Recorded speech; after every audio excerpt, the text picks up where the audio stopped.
Hello everybody and welcome back. Just verifying everything's okay as per usual. Hope you're all having a good day, guys. I had a very productive day. I haven't really been on my PC at all. This is the first time I've even touching the PC, but I've done a lot in the house. Lots of progress has been made. Been swimming in the pool for a little bit, just kind of chilling there. Just had some dinner. Got myself a cup of tea right now. And I'm ready to go for a couple of hours. I kind of, if I can keep, you know, the engagement up, the energy up, I'd like to keep going for a little bit longer tonight. You know, I might go for like a 4-hour stream or something. Oh God. Oh. It's okay. Hello, Mix. Hello, Mix. Welcome. Let me just change something. I just turned off the auto translation, but I still see them translated to Dutch. Now on the stream, you don't see that. But yeah, I'm doing great, Mix. Hope you're doing great as well. Hope you're having a nice weekend. I just need to go into the settings real quick because I need to turn off the auto translate because it pisses me right off. So I'm gonna have to figure out exactly where that was again.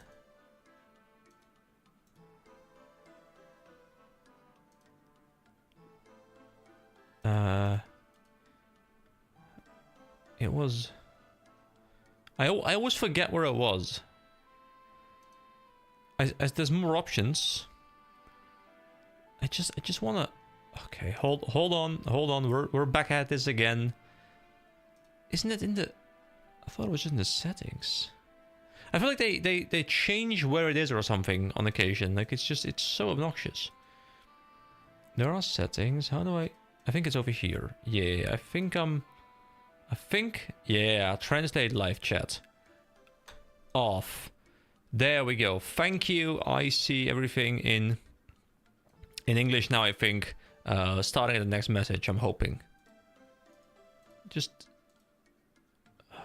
never translate anything, please. Anyway, you're completing Underground Pass. That's a quest that I have been meaning to do. Okay, the cool thing is, like, you're saying test as if you're testing whether it's being translated, but test in English is the exact same word as test in Dutch. So unfortunately, you've chosen a word that doesn't differ from either languages. Also, Hero Waluigi just messaged me saying, "My friend, I saw you did Below Ice Mountain Quest. Did you miss the Imcamdo hammer?"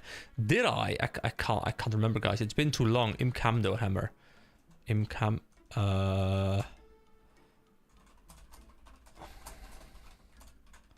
It does sound familiar. It's only mentioned for a second during the quest. Yeah, I'm not sure if I have that. But how is that? It's just completely absurd. There we go. It isn't auto translating anymore. Thank you. Very happy with that because it's just so annoying. He's saying it's a worthy pickup. It doesn't want to spoil anything. Okay, we might have to look into that. Why do I have the thing above my head as well, by the way? That's the wilderness, like, PK thing, isn't it? Okay, let me just deposit everything. So, what we're starting off with today, and we're going to just see where the ramblings take us, but I kind of want to just start off by doing a little bit of harpooning with some harpoon fish. So, I'll need a harpoon, I'll need a rope, I will need a bucket, and I'm kind of like running like 3 to 4 buckets. I'm going to just go pick up some more. And I might as well take the hammer as well. So this should be like a fine setup, I think. And we'll just actually hold on, I'm missing something. I need my angler outfit. Here we go, we get everything. It's all been sorted, don't worry guys. I come in prepared today. Although I didn't click one of the pieces apparently. There we go, angler hat.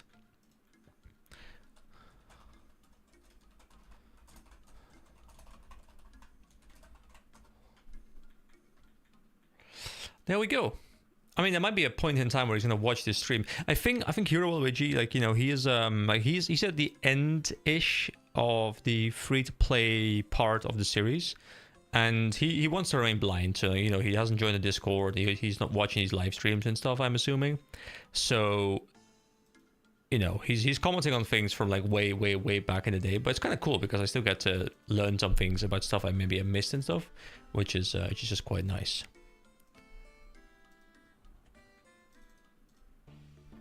All right, let me head over to the teleporter. And then we can go and do a little bit of Temperos. Because I'm level 67 fishing right now, I would love to, you know, get like a level or two. I'm also, what I'm doing is I'm saving up a nice amount of the currency, and I will open a nice amount of chests, or I'll fish a nice amount of chests when I start a video soon. So like I have this thing in my mind where I'm like, yeah, let me just save up a lot of things. I'm also saving up a lot of the brimstone keys, and I'd love to just, you know, go back to back opening a ton of brimstone keys and then opening a ton of reward pools here, and you know, we can see if we can high roll, but I'll do it at the start of a video so like everyone can, you know, watch it, which I think could be kind of fun to do. So yeah, I'm just gonna, you know, I'm not gonna be opening anything today. I'll just be saving up all the points, but at least we can get some experience going. And I'm really hoping at some point I can loot this dragon harpoon, I think it was, which is just gonna sound great. So I want to move over to a world where they have the Temperos fight, which is world number, let's go 980. Oh, sorry, 422, I mean. There we go. Let's go. Let me know if the audio is fine, by the way. Sometimes I change some like small things, so I never know whether the game audio is good. I'm assuming it's good, but you never know for sure. Play is ready 1. Okay, I guess we just started a new run. Like we just joined a new run. I love how everyone just is, you know, kind of like wearing the same stuff. It's kind of cool.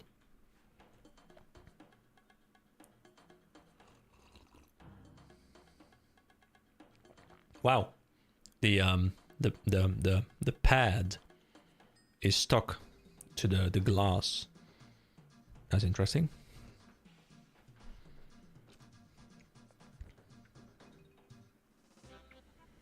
All right, here we go. Let's get Temperos in, guys. Whoa, I clicked the wrong way. There we go. We're starting off strong. Let's start Temperosing. I'll go to this one. I like this one. This one's close to the cooking shrine. Here we go. You know, you're gonna watch some professional gameplay, okay? So I'll totally just completely nail this, okay? So we're going for like 7 fish is generally what I do. Then I move over to the shrine. Like 6 to 8 fish. Generally I go for 7. Then I wait for something to pop up. Now I probably don't need 4 buckets on me. I actually have too many buckets. I'm kind of used to doing... There we go. It's perfect time. So it's perfect timing with the green one. So normal, like I've done a solo run the other day for the achievement, and it's actually going to be in the next video that's going to be coming out. I'm hoping tomorrow morning. I'll talk about what I've done in terms of, you know, combat challenges and stuff. But yeah, I did the solo run as well, which was not too hard. Oh my god, really? We're lacking 1. Oh, colossal wave. Hold on, totem pole. I guess from the totem pole, like I'll move to a fishing spot, just so I can grab the final one, so we can go all out on cooking, and then we can go back to the cooking station. Wait, I didn't get anything yet. Oh my god, really? This is so inefficient right now. I don't even need this singular one. I'm just kind of wasting time right now. It's fine. We go to the cooking shrine, and then we'll just sit here until this thing is done. Oh. I guess we'll spend a little bit of time just cleaning out these things for some points. I think it's like 40 points each, so that's no, stop taking them from me. I want to be the one that dowses. I am the dowser. All right, there we go.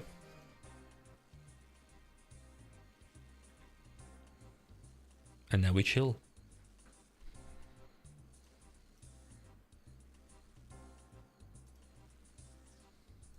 Right, back over to the ship. Let's shoot some harpoon fish at Temperos.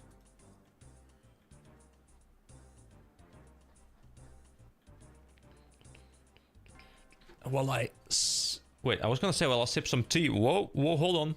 Tether to the mast quickly. I was gonna sip some tea, but there's no tea bag in my tea yet, so, you know, I might as well put a tea bag in there. I love the idea of just all these fishes in here. And these people are like loading them in to shoot at this giant water creature. It's quite cool, actually. I quite enjoy the concept of this. Oh, a huge torrent. Okay, that's fine. We still yeeted in there. It's all good. Okay, we don't have enough time to get more fish, I think. So I guess maybe we can sneak like a 1 or 2 grabs of the green fish because it's like a little timer.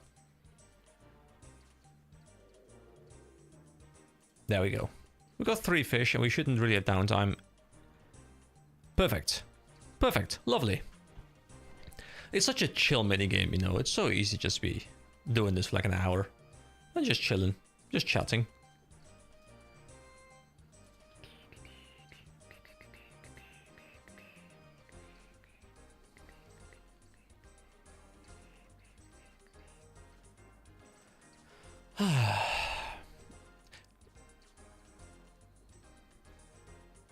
So are you planning on continuing the Elven storyline?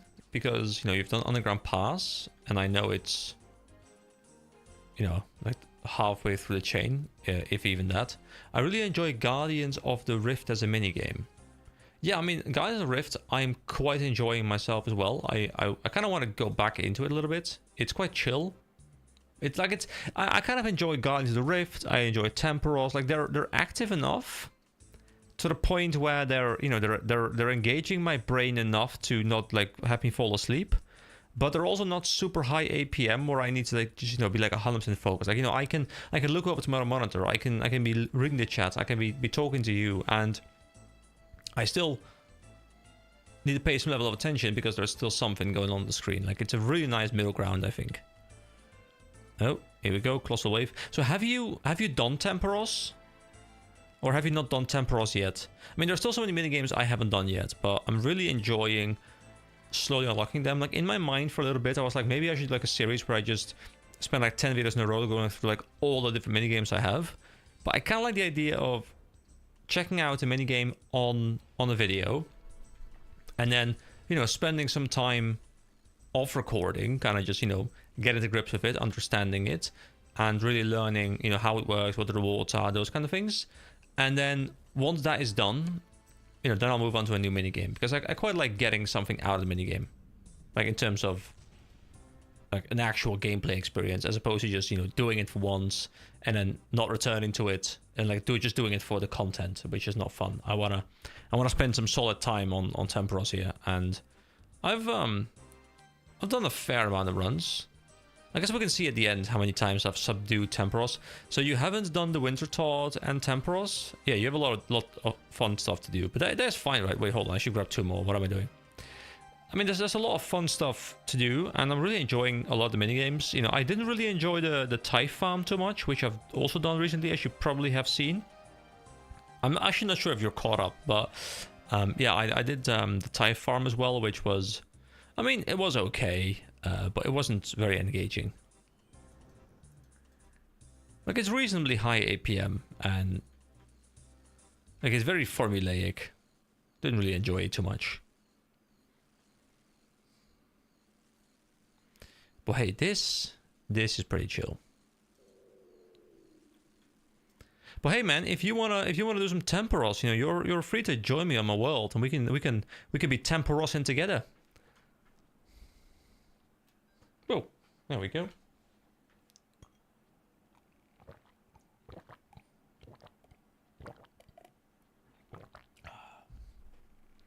It's quite warm here again. It's you know, it's like 30 degrees again.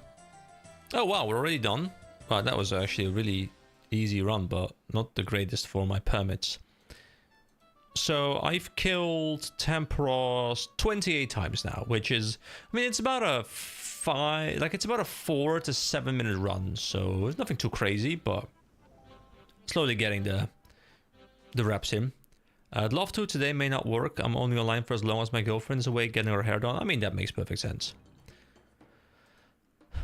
My girlfriend's actually, like, you know, she's gonna spend the weekend at her mom. Like, you know, her mom is at like a little vacation, like campsite kind of spot. She's joining her mom for like a weekend. So I've got the house to myself. I've got the, well, I mean, I got to take care of the dog, but besides that, there's no real things I really have to do. So tonight is just going to be chilling, content creation, runescaping, It's gonna be glorious. But yeah, you're definitely welcome to join me if you ever want to. I mean, I definitely want to push Temporos a lot further because I would love to get some of the rewards from Temporos. Wait, hold on, I'm spending a bit too long here. Maybe I would love to get some of the rewards. Like there's especially like I think there's hold on, we can actually go into the rewards for a second here. Let's go collection logs, and let's go Temporos. Yeah, so there is a fish barrel that I really want to grab. Because the fish barrel allows me to carry more fish, I'm assuming. Similar to the gem... not the gem bag. Actually, yeah, the gem bag as well. But similar to the... wow, my brain is just malfunctioning right now. The herb sack. And then also, of course... Oh, go to the tether. And also, of course, there is the... Wait, this is the Abyssal Sire. Hold on, why am I at the Abyssal Sire all of a sudden? I was at Temporos. There's also the Dragon Harpoon that I want to grab. So I think those are the important things, you know. Dragon Harpoon. I mean, Tiny Temper would be cool to loot, I guess, but that would require me to get really lucky on the pet. I think I actually, like, if someone asked me, like, would you rather loot the pet or the harpoon? I would want the harpoon. Give me the harpoon, please. Can I grab this real quick? Oh yeah, before the fire comes in. That's amazing. We got it.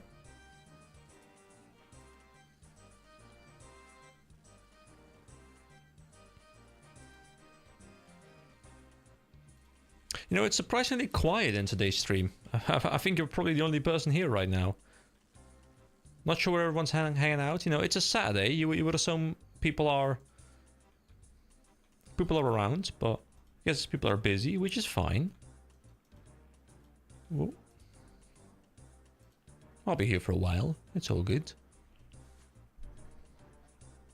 Oh, got a tether to the mast. Yeah, it just does, yeah. So I don't have viewer numbers up. You know, I've never had viewer numbers up because there was a long time as well where I tried to stream on Twitch, you know, back in the day. And I'm fine talking to myself because I often just have this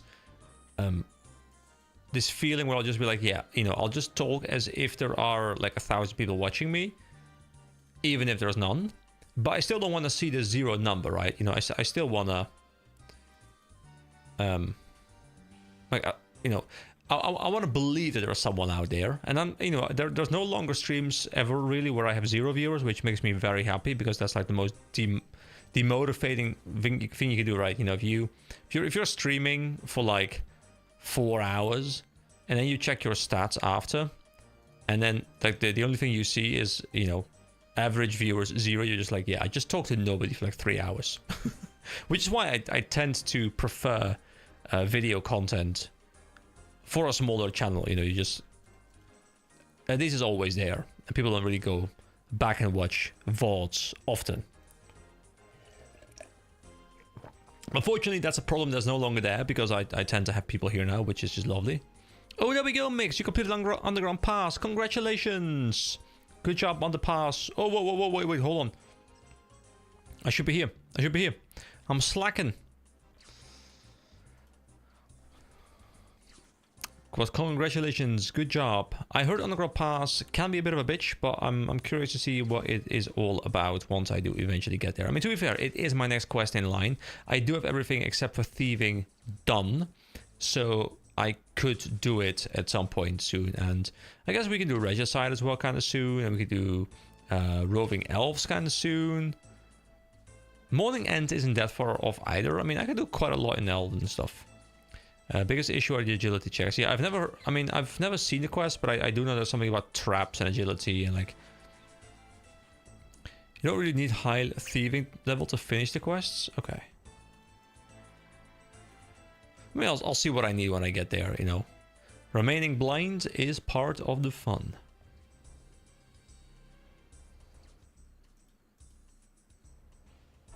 But, you know, as you can see, I don't know if you've ever seen Temporos or if you've only heard of the name Temporos, but as you can see, it's quite a chill mini game. You're just kind of clicking a little bit. I just got 70 agility during the week, so that level definitely helped with the length / frustration. Oh yeah, I can totally imagine that. Okay, go for this harpoon fish. Go, go, go, go, go, go, go. Get the harpoon fish, come on.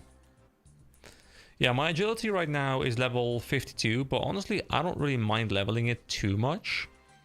Especially not at this current level, like it's still quite fast. I'm just doing Falador rooftops, and the experience per hour is quite good, actually. Now, I'm not going to say it's like the most engaging skilled level, but getting up to like level 60, I think, should be no problem whatsoever. I think after 60, maybe I'll start disliking it a little bit more. Yeah, I have the same thing with Slayer, where I've quite enjoyed leveling Slayer overall. But, you know, it's level 65 now, and I can definitely feel it slowing down a little bit. Oh, there's like a green one there. Oh, well. I'll just stay here, because I think traveling there would just be downtime that I don't need to go for. There we go. Get some more fishies. Wait, I'm getting way too many fishies, and... these... So, I'm not used to Saturday worlds. So, what happens is... Saturday worlds, I think, are a bit more full, which means I can't get 2 full inventories over to the cannon before it becomes vulnerable again. So I will still use the entire thing because there's more points to be gotten and maybe more experience to be gotten by doing this. But I should move back earlier. And because, you know, people are just finishing it too fast on these, like, really full worlds. Oh, hey, welcome. Slayer gets better the more you know about the game. Yeah. I mean, I'm really starting to enjoy Slayer a lot. Now, almost level 66. It's quite good.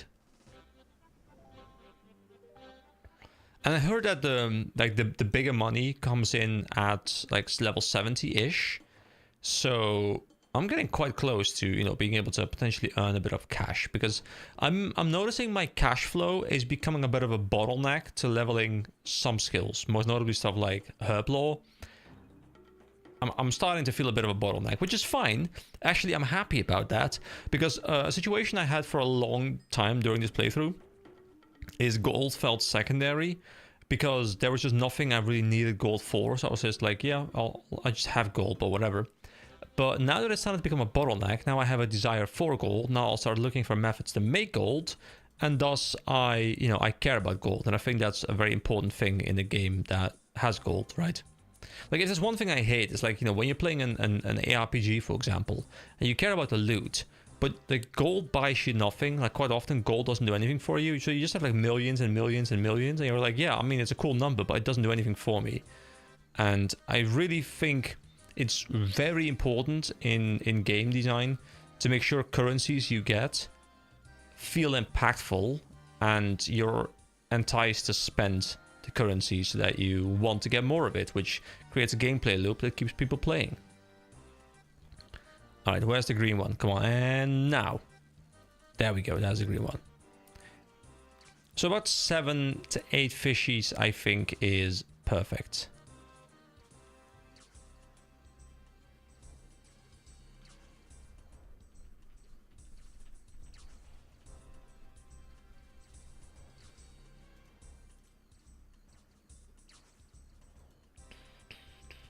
There we go, a little bit of cooking.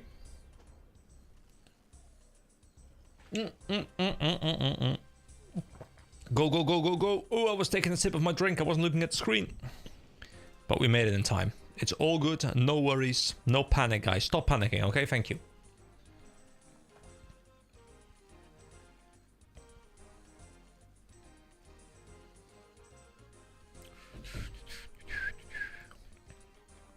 I mean, the cooking experience is quite bad. It's definitely not meant to be a good experience, like, method. But, you know, I'm slowly chipping away at some experience. Oh god, I gotta wait, yeah. There we go, we douse the fire. And we move back up. And we start shooting fishies at the big thing.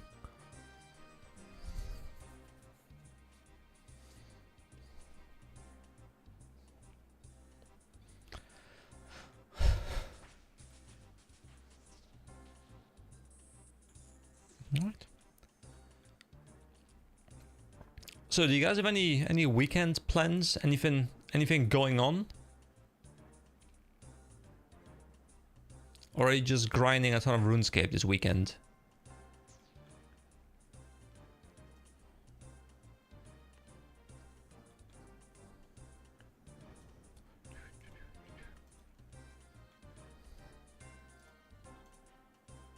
Ah, it's gone. Nothing crazy. Girlfriend has off work, so we're spending time together. I mean, that's always a good idea. You know, we got a lot of stuff done in the house today. We spent most of the morning and like half the afternoon doing stuff in the house.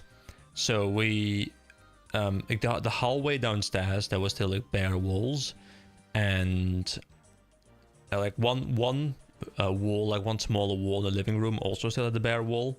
So we decided to, well, actually spend some time on that because like it needed to be like evened out properly. And then like there's like this like skin wallpaper stuff you glue to it, and that's glued to it now, and so soon we can add some paint to it, and like it's already looking so much cleaner now. There's like at least like it's a big white paintable surface that's like super nice and clean and smooth, and I love it. Like it's the house is starting to come together so much, and we're adding a floor in the attic as well. We're putting up some storage cabinets in the attic. Like, you know, stuff is finding its place, because like one situation I was having a lot is that you know, we have a fair amount of stuff that we brought over. The house actually is bigger than our previous house, but you know, previously we didn't have all of her stuff at the place as well, because she like still lived with her parents partially. Well, at least on paper. So now all of our stuff is here as well. Like we got to find space for it. Like we're adding cabinets and like all kinds of things to like hopefully give everything a spot. But I think in the end we're gonna have to throw stuff away because there's just way too much random crap everywhere. But hey, at least we're starting to sort things out, and that's good. Went to a pool party at her friend's house last night. Ooh, that's cool. Was it like a really big pool or what? Like is it a friend with like a, you know, like a rich family giant pool situation or what? I mean, I have a pool, but it's a tiny little thing. So wait, hold on, is nobody up there? Wait, hold on, isn't this a mass world? Can I see how many people are in here? Yeah, there's like a whole bunch of people here. Oh, I guess the wave's gonna clean it out anyway, so it's all good. Let's just start putting fishies in there.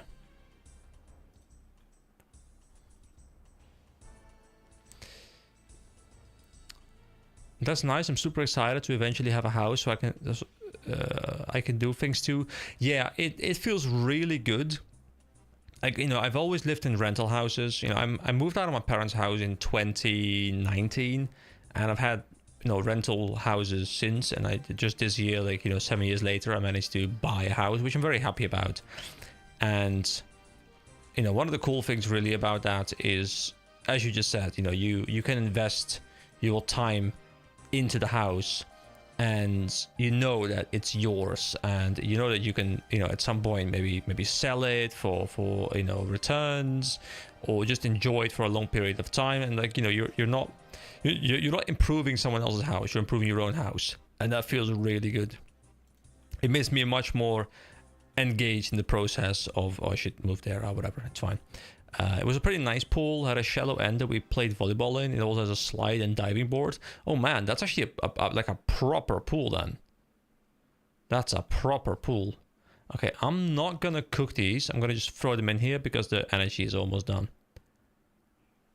But that is a proper pool. I mean, I have a pool as well right now, but it's like, you know, 3x2, so it's a bit smaller. I mean, it's good.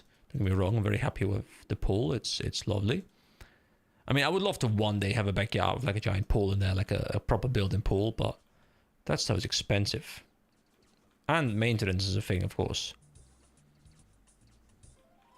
There we go. That is kill number 30. Lovely. We're up to 39 permits. The phone is being held. Welcome and thank you for holding your phone. I know you always deliver on the phone holding. Thank you so much.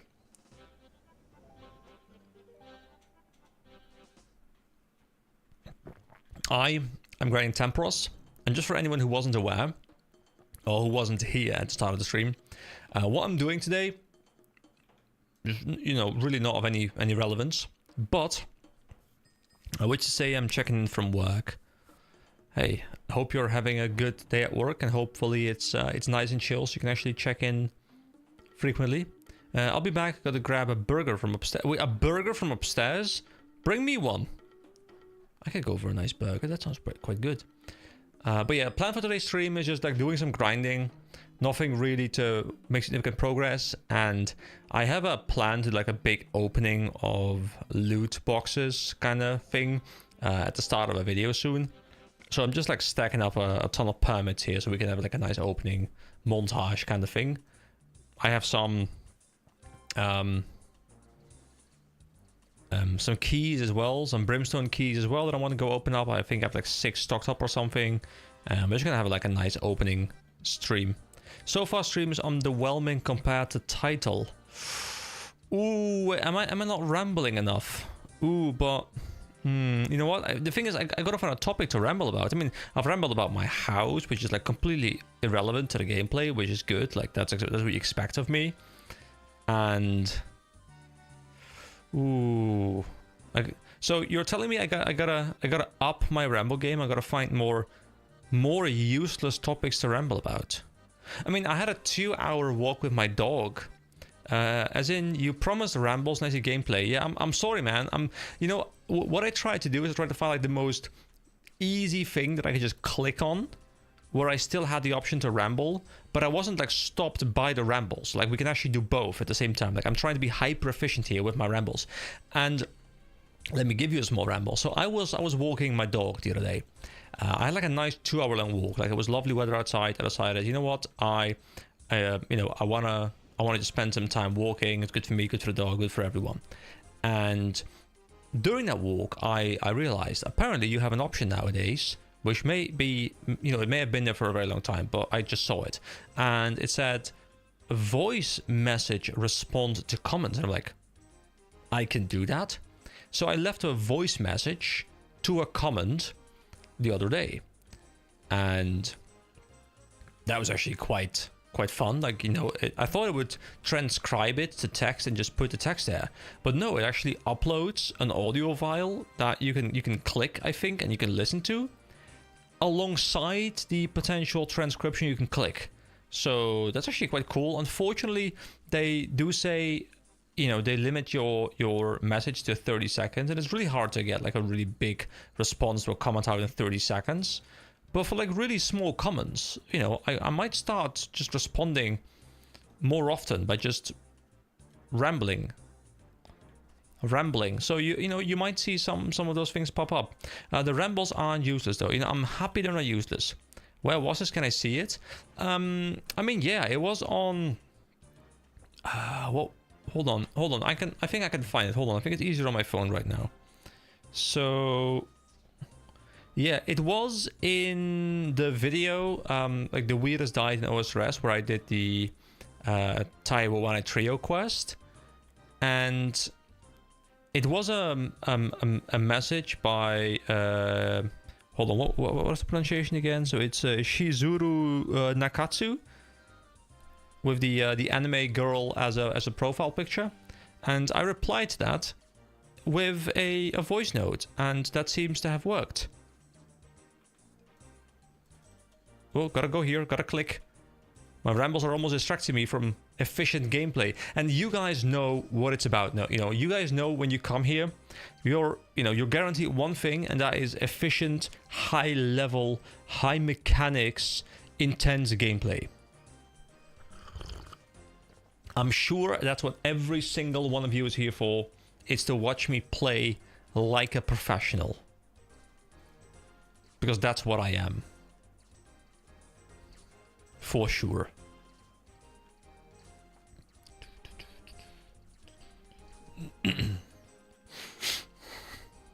How about 100k from 90 Runecraft? Make it during the stream. Oh, congratulations. I mean, not congratulations yet, but, you know, I'm sure you're going to be able to hit it. The plan is, provided there is enough engagement in the stream to, you know, keep my energy up, so, you know, you guys are responsible with it as well, I would love to keep going for like hopefully up to like 4 hours if I can you know find the energy for that. I don't really have anything else that I really need to do today, at least not before like 10 p.m. and it's like 7:30 right now. So yeah, we might go for a while tonight. So I'm sure you're able to get the 90 runecraft easily during my stream.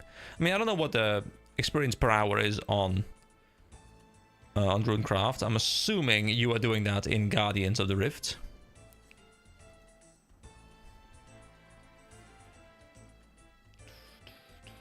Yeah, I found the voice note. Yeah, I mean it's a pretty cool system. And I might start using it more for smaller responses to like smaller comments.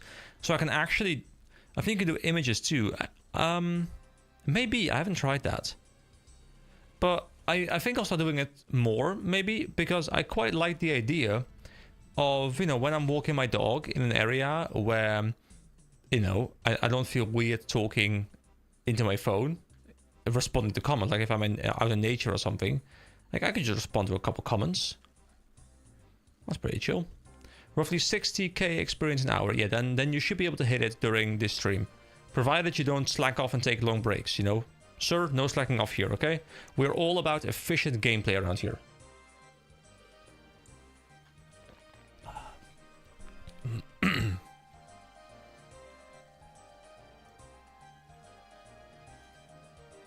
Whoa, colossal wave. Hold on, let me tether myself. Go, go, go. I actually gotta be a bit quick. I have too many fishes and too little energy remaining. Kind of wasting efficiency here. But it's fine. You know, as long as I had like 3k points, preferably up to like 4k, I'm fine. I just sometimes, you know, especially in like these really big Saturday worlds, I won't be able to spend all the fishes I cook up, and that just feels bad. I mean, we're hitting about 4k, which is not terrible. Actually, wait, hold on. Can I get all the fishes out? I can. Lovely. 4.3k, not too bad. There's 4 permits. We're up to 43 permits right now. Whoa, leave. This guy. Go back. And we just roll back in. Will we hit... Oh yeah, we'll definitely hit fishing level 68 right now. We are 94 experience off the level up. Lovely. These weapons are quite cool, by the way. Aren't these the Moon's weapons? I think these are like one of the Moon bosses who have that. Like the Eclipse, I think. Okay, go, go, go, go, go.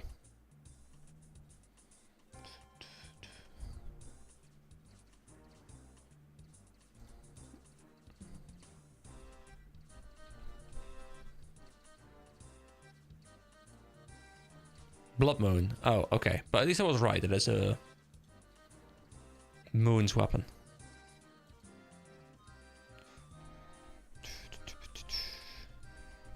And here we go, guys. Are you ready for me to hit fishing 68 in a moment? You know, we're almost at a very nice level. Okay, here we go. Where's the green? Where's the green? Hello. Hello, green. Okay, green's gonna be on this side then. I think it's never 3 on one side. So if I see the second one pop up on one of the sides, then the green one will always go onto this side. Dual Makuatl? Makuatl? Something like that. It's a cool weapon. I do enjoy it. There we go. Fishing level 68. So, I think I had a guess that this year I would end the year with total level 1726, if I'm not mistaken. I'm now at 1455. So I have a lot of levels to go, but we're getting there, okay? I think it was 1726 that I guessed. So we're looking to hit that. It means handwood. That I know for sure. Oh, I didn't know that. One more fishy, and maybe I can douse these 2 fires real quick. Oh, someone else doused that one. Hello, hello, welcome, welcome.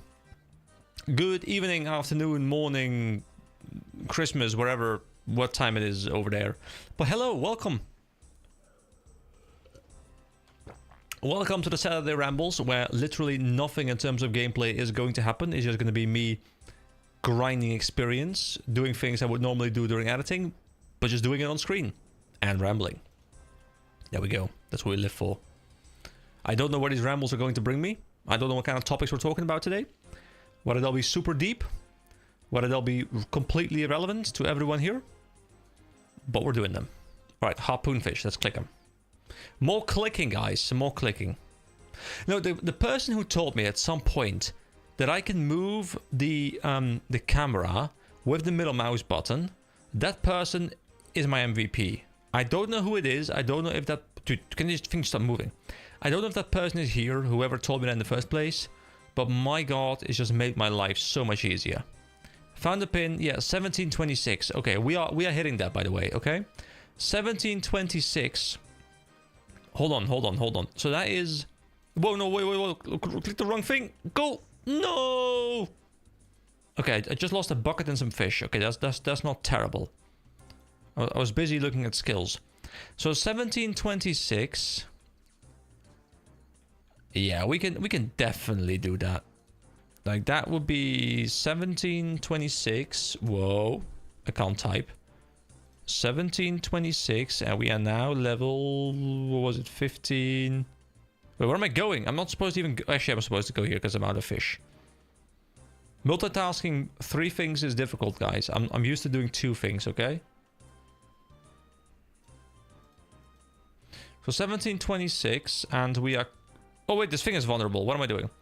We're now 1455, and then we divide that by 24 skills, so like 11.3 levels per skill on average. Okay. Why that specific number is at base 70s? Actually, it's nothing. I just randomly typed a number at some point, because I think we're talking about like what level I hit at the end of last year, and then I said like jokingly, okay, I'll hit random number 1726 by the end of next year, and I have no idea. Like the number just kind of like it completely random. It just felt like, you know, it was like a feasible number-ish, but not like super easy to hit. So, yeah, it's nothing. I mean, it might be close to base 70s. It might actually be base 70s. I have no idea. If I accidentally chose base 70s, that's really cool. But I guess we can check that, right? Because there's 24 skills. So once I click this, so 1726 divided by 24 skills is actually base 72s. Rounded up. It's like 71.92. So base 72s would get me my skill. And of course the good thing... Oh, I shouldn't move there. It's whatever. We'll just do the next one. The good thing is that there are a couple of skills that I have passed that number. You know, strength is 76.5. We have 75 hit points, 75 mining. So there are a couple of skills that are gonna, you know, carry the lesser level skills. But I kind of like having that like little goal for myself. You know, it's not really a goal that really came from anything, but like it's kind of created randomly for me now. I don't know if the link works, but there's the timestamp. I don't think any link is in the chat, but maybe it is blocked automatically or something. I'm actually gonna move up here and just start shooting because the energy is getting kind of low. And I've been doing a terrible job as I'm just reading chat right now. But yeah, I'll be curious to see if I can hit it. Especially since I've seen, you know, skills like Slayer is quite slow, Herb Law is quite expensive, Agility is quite slow. I guess I probably will be able to hit it because hitting base 60 should be quite easy. And then I can just, you know, bring a lot of the skills up into like the 80s that are quite easy to level, like the combat skills, as I'm doing Slayer anyway. And then like, you know, I can have a couple of skills in like low 70s and I should be able to hit it. Do you have a timestamp? It's a comment. Wait, where did you put it? Did you put a link in the chat? Because I don't see the link. But that it might be that there is like a link blocking thing going on. Because I think there's like some automatic settings from YouTube's end that, you know, block links, which I probably have some level of control over, but I would not know exactly where it is right now.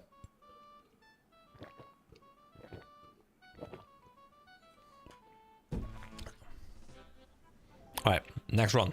So how many am I up to, like 45 or something? What was it? 46 permits. It's pinned in video discussion on Discord. Yeah.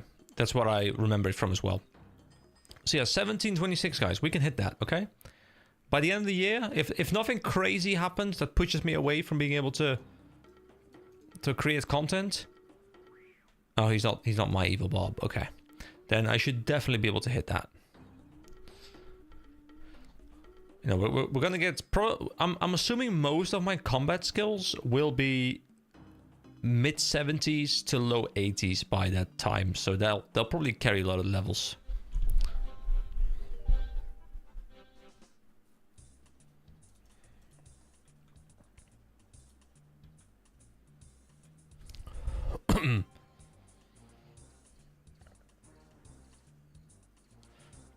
The way math works is that to increase level any skill by 7, you need to double your current XP in that skill. Yeah. It's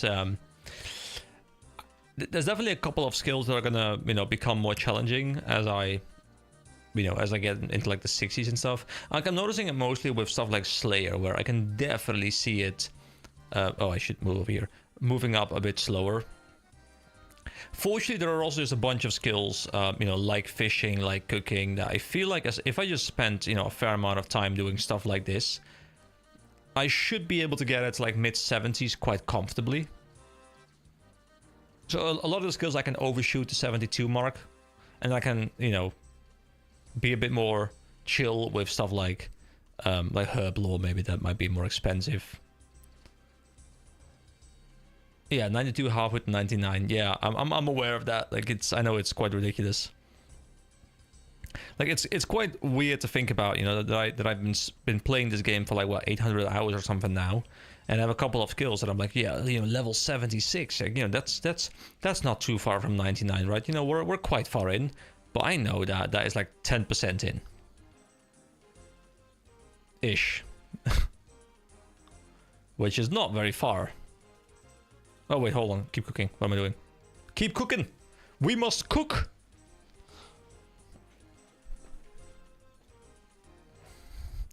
Best bring up lower skills and keep following passively with active stuff. Yeah, that's the goal. I'm kind of...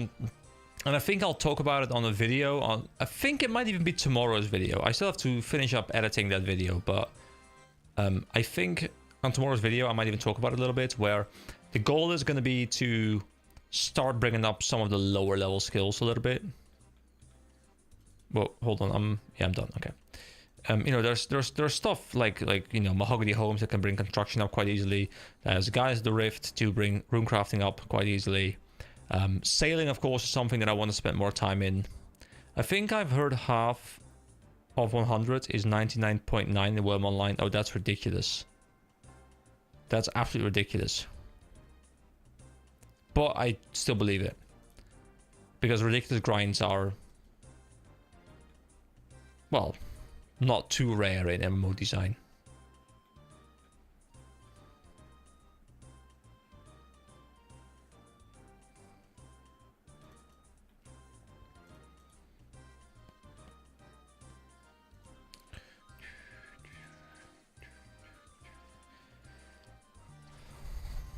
Especially old school MMOs, yeah, for sure.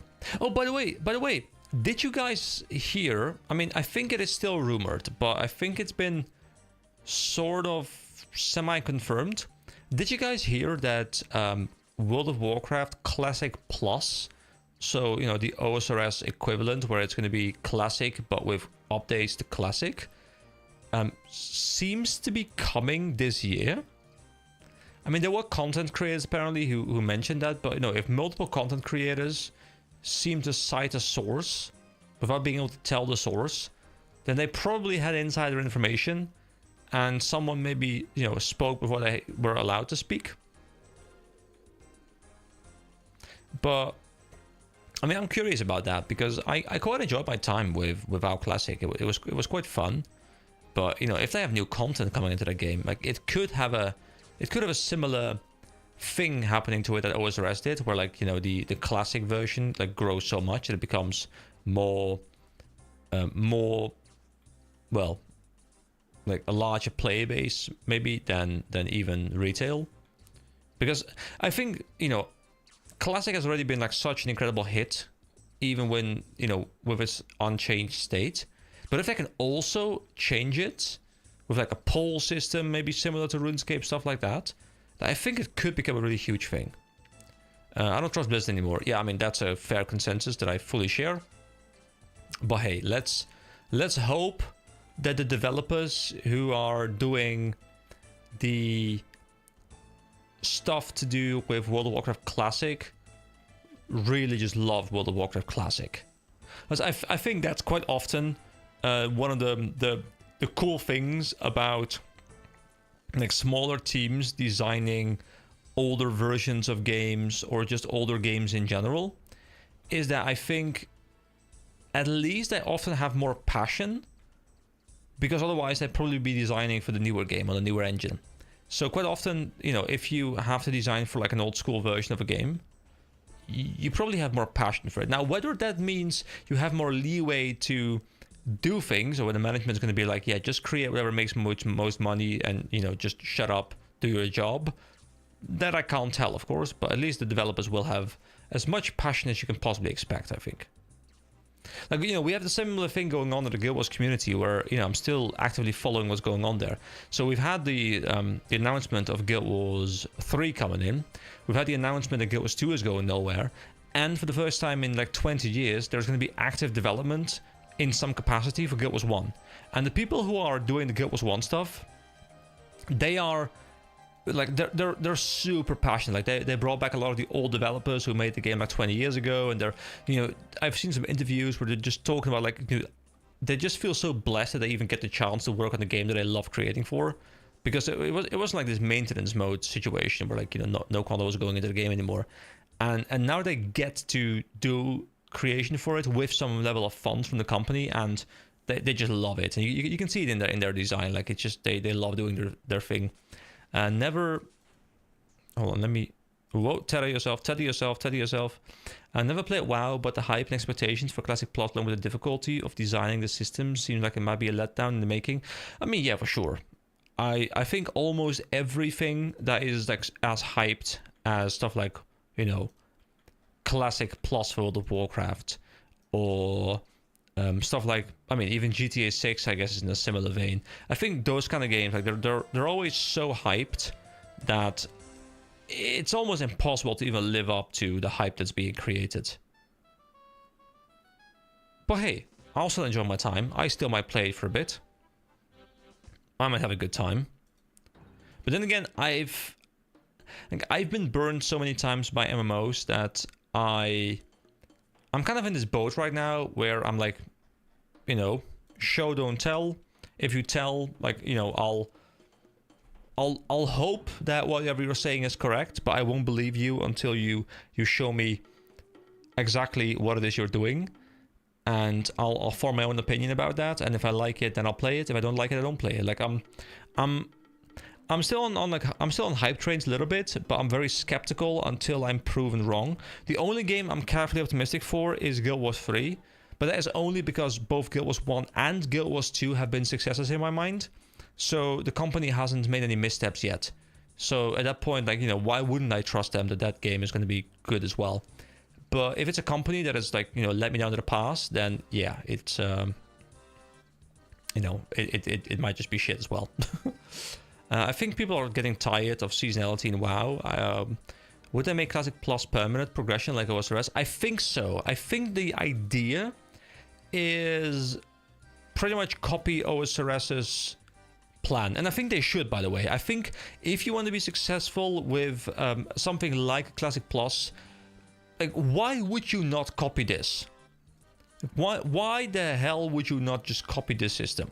Have a poll system, have, you know, have like the Classic community tell you exactly what they want, actually ask people what they want, create a game that is designed exactly like, you know, Classic. Because, you know, the thing that's going to happen if they don't do that, and I can see that happening, is they'll make Classic Plus, they'll make it based on what they believe is good, and, you know, let's face it, they don't always know what's good, and then they'll just, you know, take like a year, and they'll turn it into retail 2.0 because like, yeah, but we gotta make the game faster, right? You know, but you know, travel speed. You know, people don't want to walk around everywhere. People wanna be everywhere instantly. So let's add more teleports. And within like a year, like classic is no longer classic.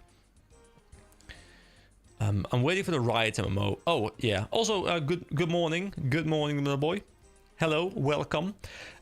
Yeah, I'm waiting for the Riot MMO as well. Like there's two MMOs on my mind that I think could really shake up the landscape of MMO design, and they're very simple. They're Guild Wars 3, and they are the Riot MMO. And I don't know who I have more faith in, because I have played League of Legends for like 15 years now. I think they created an incredible game. I think their balancing team is as much hate as they get from everyone, because balancing is just like the hardest job in the world.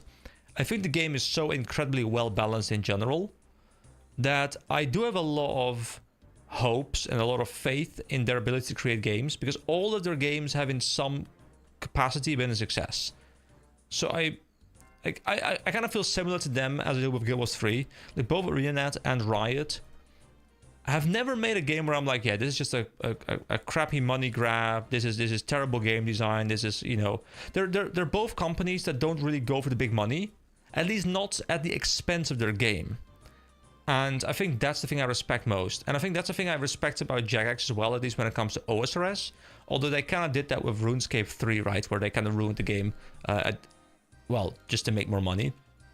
But, you know, both Guild Wars 2, you know, for people who don't know about Guild Wars, like the way it's always structured, it's always been, it's buy to play with like free to play demo stuff quite often. And there's a cash shop. And the cash shop is like mostly cosmetics and a bit of convenience stuff.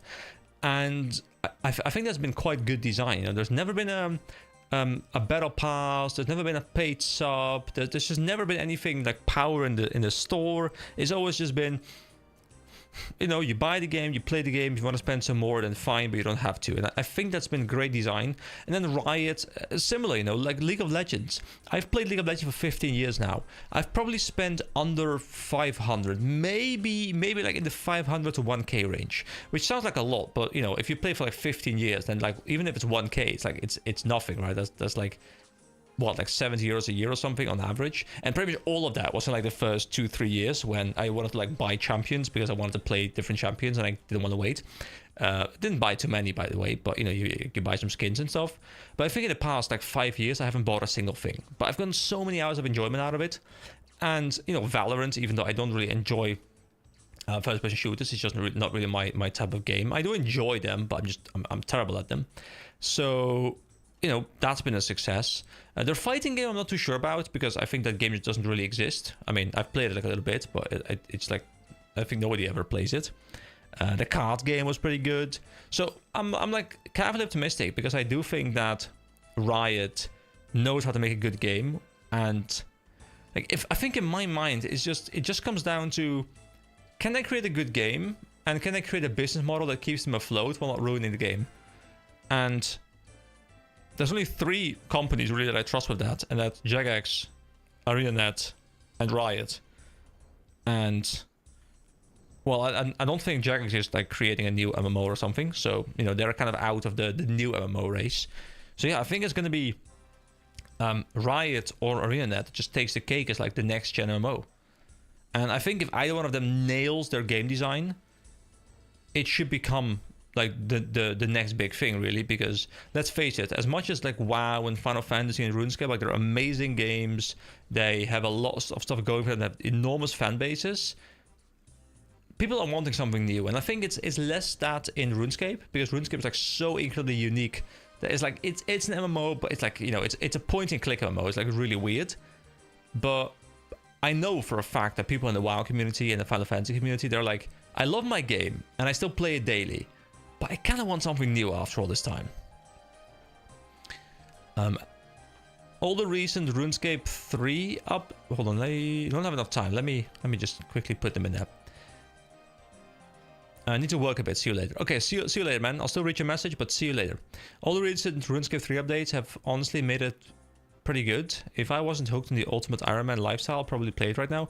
Yeah, I mean, I actually kind of want to do a series on RuneScape 3. Like, I'm in a similar boat. The only reason why I'm not doing that is because I'm doing this series right now. And I don't want to stop doing this series.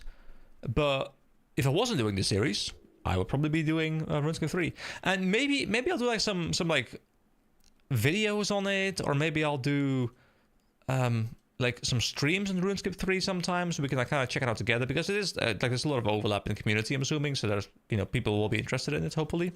I paid like 55 euros for Victorio plus Space Age, I think. I played Rookie.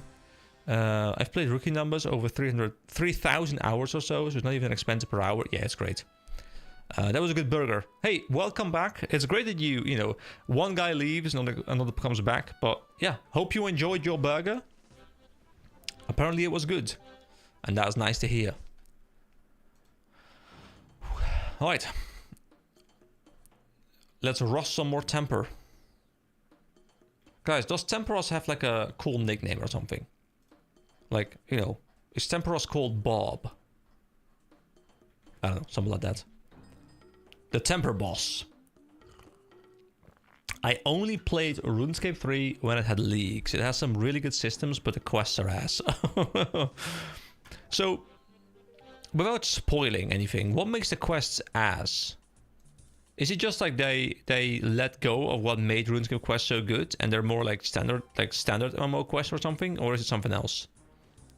Or did the lore just get like completely out of hand or something? Because that's something that happens in so many MMOs. You know, in my mind, Guild Wars 2 has an incredible story. But it's kind of gone, like, you know, it's been overblown. Like, you know, ArenaNet has been a big fan of the, but what if the evil mastermind that was behind this plot was controlled by an evil mastermind? And what if that mastermind was then being controlled by some other evil mastermind? Like, you know, you just keep going up, and that works for a while, but at some point you just get to a situation where, like, you know, it becomes ridiculous. So I'm really happy Guild Wars 3 is going to be like a prequel where they can really tone down the power level again, and like you can have more grounded stories that, you know, feel smaller in scope but more impactful, more character driven. I think that's going to be much better. No one wants to quest during League. I mean, I guess, yeah. But I guess leagues are also like a very different type of game mode, right? Like you don't really play leagues to play the normal game. You play leagues for the leagues. You play it for whatever like new progression system is within those leagues. It's kind of like playing seasonal ARPG content, right? Like you oh, I should be here. You know, you don't really play it to experience the core game. You play it because you want to experience whatever layer is put on top of the core game. And you just happen to have to play the core game as well.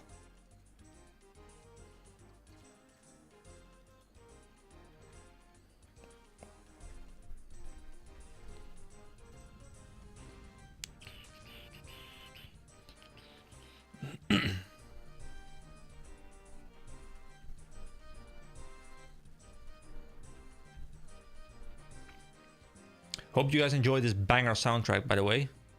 It's beautiful. It makes me feel all like I want to go to the beach and drink rum, apparently. Even though I don't really drink much rum. But you know what? I'm a pirate now. Arr. Yeah, might have been the league's filter speaking, but the inbuilt quest helper and linear style of quests made them less fun than newer OSRS quests like in Varlamore or Blood Moon Rises. Oh, is there a built-in quest helper? Well, is it a quest helper like, you know, there's just more directions? Or is it also a quest helper that's gonna, you know, kind of invalidate the mystery of the older quests?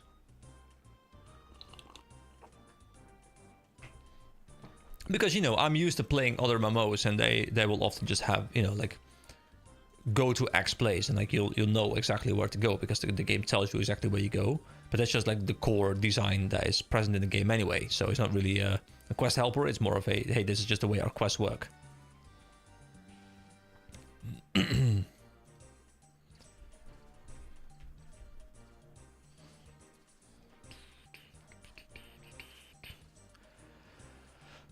Look at that sick experience. Lovely.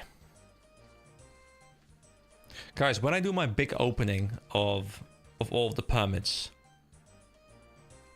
Do I or do I not loot the dragon harpoon? I do, right? I get the harpoon. We're pooning with dragons. It's gonna be on this side. I can feel it, like it's gonna be here. I can smell it.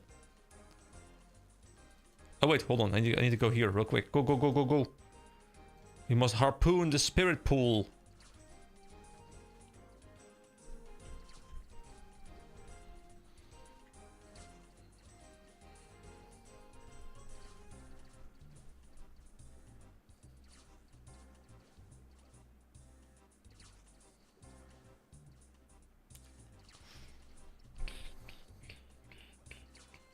No harpoon, but you'll spoon the pet. You know, kind of funny you say that. I think... I mean, I don't know what the rates are, but if someone asked me right now, do you want the pet or the harpoon? I'd say the harpoon. I honestly... I'm at that point in the game right now where I don't yet care for pets. I mean, I got the cow pet, but I put it away because I found it annoying to have the pet with me because it, like, I often like click it when I want to click something else. So I was like, dude, I have the pet, but I don't even want it on me. So I guess it's a status thing. But yeah, I'd much rather have the harpoon, I think, for practical uses. And maybe in like a year, I'll be like, dude, you want the pet? Like the pet is so much more important. Dude, is there no green one over here somewhere? Where's my green? Okay. After this is going to be green on that side, right? Come on. Show me the green. There we go. There it is. I changed pet menu entry swapper to walk here. Oh, I should do that as well. Yeah, for sure. For sure. Because I just kept talking to it. And the cow was just being incredibly cute, which is fine. But I already have an incredibly cute creature often in my room, so I don't need one in the game as well. Okay, here we go. Quick. Do I have a time for a cooking session? We'll just leave it at this. Just want to make sure I can actually, you know, send all the fishies over there. But yeah, I'll spoon the pet, guys. Don't worry. So I have recorded a few videos, but I think, and I still have to do some editing, by the way, so you guys won't see the opening for a little bit. Let me just go to my footage. So the opening of chests will probably be at part 141, most likely. Like 141, 142 will probably be where the opening of these things takes place. And some oh, I'm going to the wrong one. It doesn't matter. And some Konar keys, some Brimstone keys, which should be good. Hoping I can loot some good stuff, because I need cash, guys. I need cash. I'm getting a bit poor.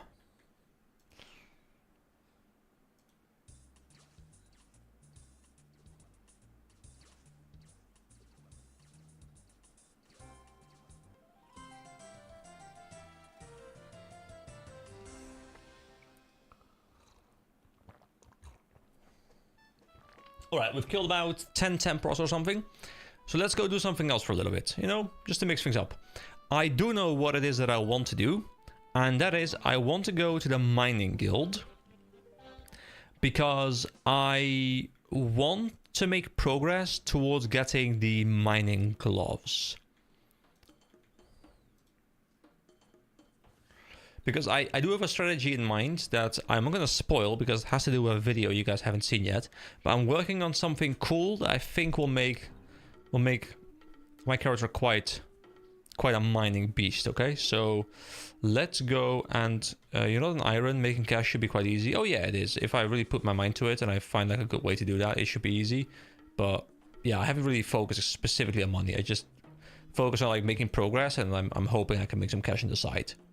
But if I really need money, I guess I can find a way. Anyway, I need to go to Falador. So let me just grab these real quick. There we go. Some combination of these will bring to Falador. And then I also want to go here and grab all of these. And I want to grab the pickaxe.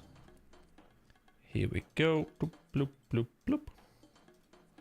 Beautiful. Put that away. Go to Falador.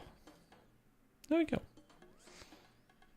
And then I think we can... I kept going all the way around, but I think I don't have to. I kept going through the Dwarven Mine. But I think I saw the other day... Oh, it's over there. There's the house that I need to go to. There's like an entrance to the mining guild over here, which I didn't know. And we're gonna just do some iron mining, you know, next to the bank. Lovely iron mining. Can I go through here? Not easily. What if I just click here? I just path around. Okay, there we go. We can do that. I can do that. You guys can do that too.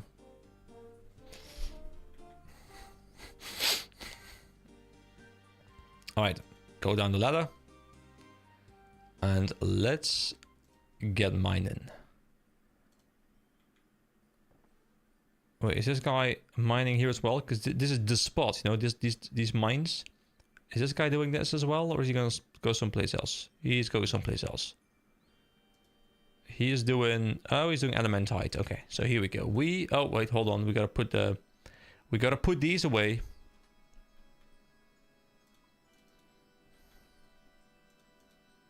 Because I want to get myself some mining gloves, guys. So, now you're going to watch me click rocks for a little bit. So if anyone has anything fun to share, then now is the time.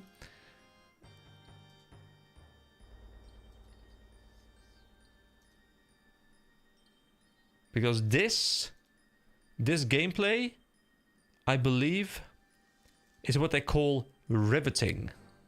This is just... Like, if you ask someone what is peak OSRS gameplay, it's this, right? This is just perfection.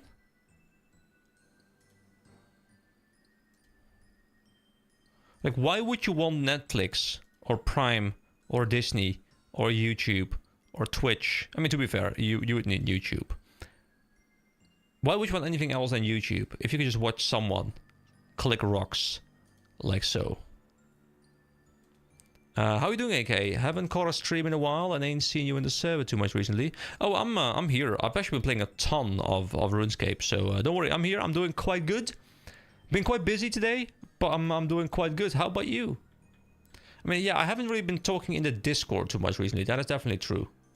I've not been at my PC as much as I'd like. Been quite busy with the house and, you know, getting stuff done and those kind of things, and yeah. But I'm always lurking. Like everything that happens on the Discord, my all-seeing eye sees everything and then chooses to ignore a lot of it because there's, you know, spoiler text and I can't click that. So that's always fun. Like there was a chat going on the other day in the Discord about Blood Moon Rises, I think. And like I respect you guys so much for just putting all of those spoiler tags and all of those things. Oh, dude, I just looted 2 unidentified minerals. That's actually really nice. The riveting tale of a mining glove dispute. Yes, exactly. It's very similar to the lily pad dispute, but it's a bunch of dwarves and some moles.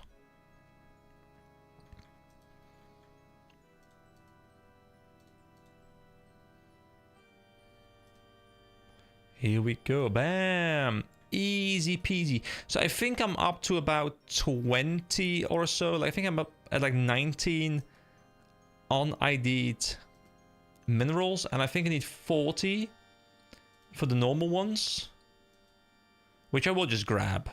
I don't know if I'm making a mistake by grabbing the normal ones and not just waiting for the superior ones, but I want the normal ones. A lot of those spoilers the other day were for me because I finally finished the quests and I was hyping myself up to get it done. I mean, I'm happy that you got it done. Dude, another one? Isn't this a fairly low drop rate? Because I've had like 4 or 5 inventories with like nothing.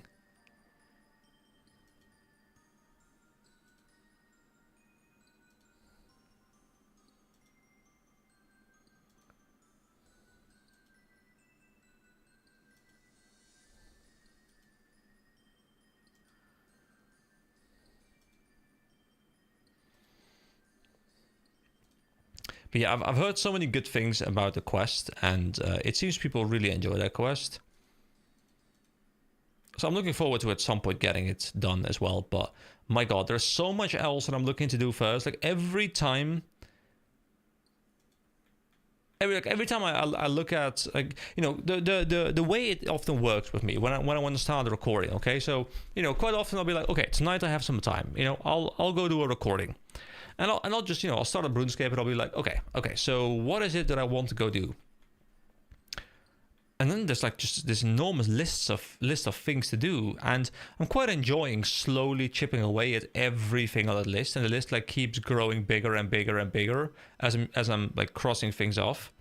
So at this pace, like, you know, we're 138 videos, I think, into the series.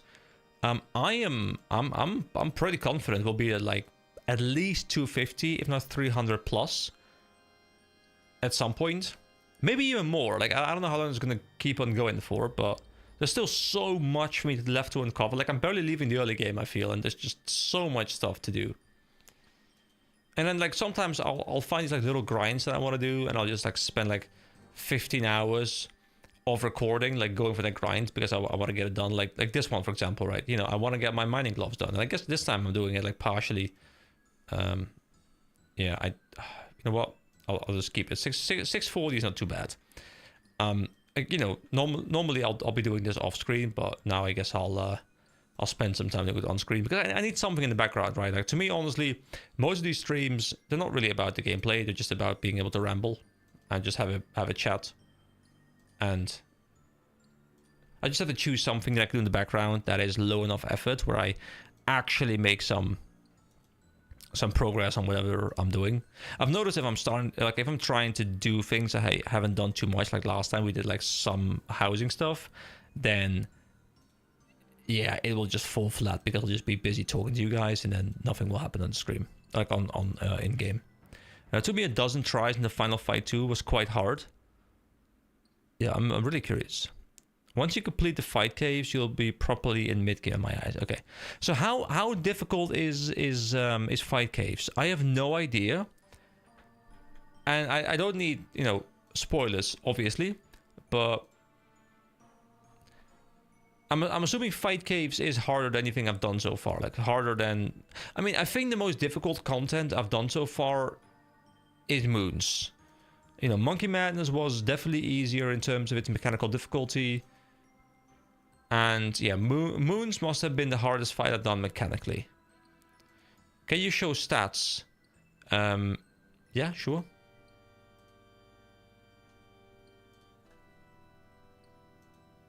I have no idea if I'm ready for that. I have no clue whether the fight caves are hard or not. And obviously I don't want any spoilers for the fight caves themselves, but I mean, I don't even know where they are. There's like the Tsar fight pits. Is that it?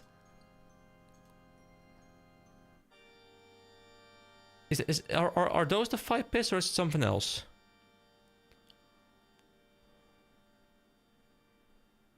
I don't see it.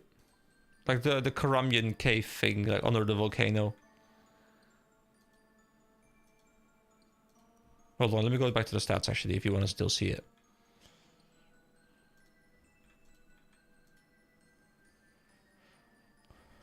It's in the volcano. Yeah, okay, so I've set foot in there because I've been there.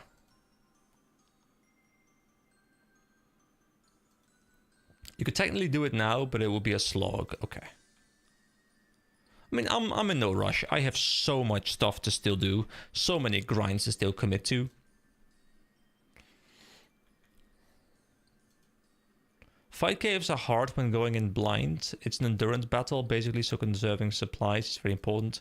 Yeah, I had heard about that. Like, I mean, again, I don't want to know any specifics, but I think it's a wave-based thing, right? Because I did like the first 3-4 waves or something, and I remember some mob I think was draining my prayer points, which I guess puts further constraints on the supplies you have.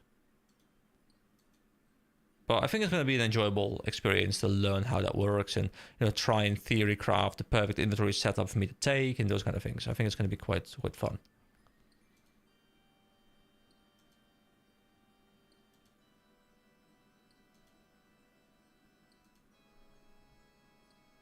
There we go.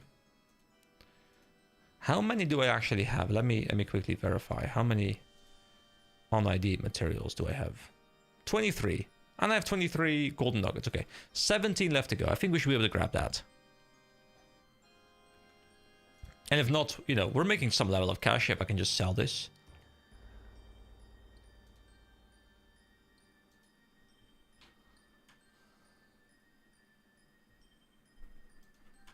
Fortunately, deaths are safe. Unfortunately, you'll likely die several times due to mechanics you can't know ahead of time. I mean, that's fine, right? Like, if it's supposed to be a challenging encounter, I am not opposed to dying for science. You know, if I die, and then based on my death, I can be like, oh, okay, so that's what I died by. Now let me adjust my strategy. The only thing I don't like is having to spend a lot of time between tries. And a part of that is resources that, you know, I'll start running out of. And a part of it is travel time.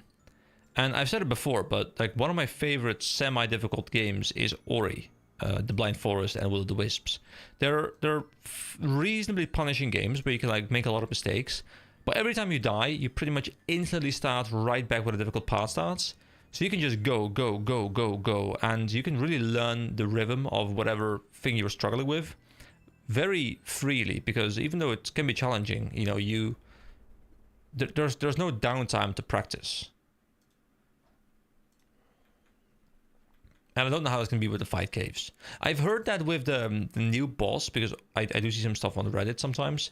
The new boss, there's like infinite resources and you spawn right out of the boss room, right? So like you can really go in and out really quickly. The hardest thing about it is keeping nerves calm as you approach the end and the time you need to get back to the later part. Yeah, that's like, I guess that's part of it, but that's, you know, if it's an endurance test, that's fine. But I understand what you mean. Like, you know, you get to like wave 40 or whatever. Like, I don't know how many waves there are. You get to wave 40 and then, you know, you die in wave 40 and you're like, oh, there's a new mechanic. But now I have to play 1 through 39 again to even experience a new mechanic again, which is difficult. I was playing Ori and made the mistake of saving with 1 HP right at the start of the wind tunnels. I ended up quitting. I should give it another try. Wait, the wind tunnels. Is that the first? Or the second? Like one of my favorite parts that I think a lot of people hate. Oh, this looked like an NPC. Like one NPC with like a big like skirt gown kind of thing. Like one of my favorite parts about Ori and the Blind Forest was I think it was called the Ginso tree, where you have like water coming up. You have to like run up really quickly. And I remember reading a lot of outcry about people, you know, being like, dude, this is too hard and, like, you know, this ruins the game. And I loved it because it was like this challenge of being quick and learning the patterns, and like it was just instantly resetting itself upon death. And dude, I loved that. I had such a blast. I kind of want to replay that game at some point.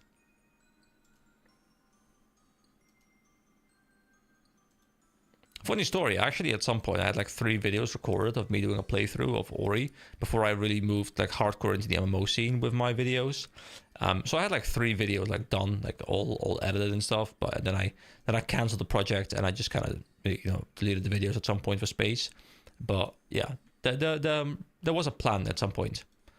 I can't remember what it was actually called. It was like the 3rd dungeon, Wind Dungeon, and that was the very end of it because I save with only 1 HP, if I touch any wall at the restart, yeah, that sucks. It's why, I can't remember how Ori works, but if it's a game with multiple save files, I often make it like a thing.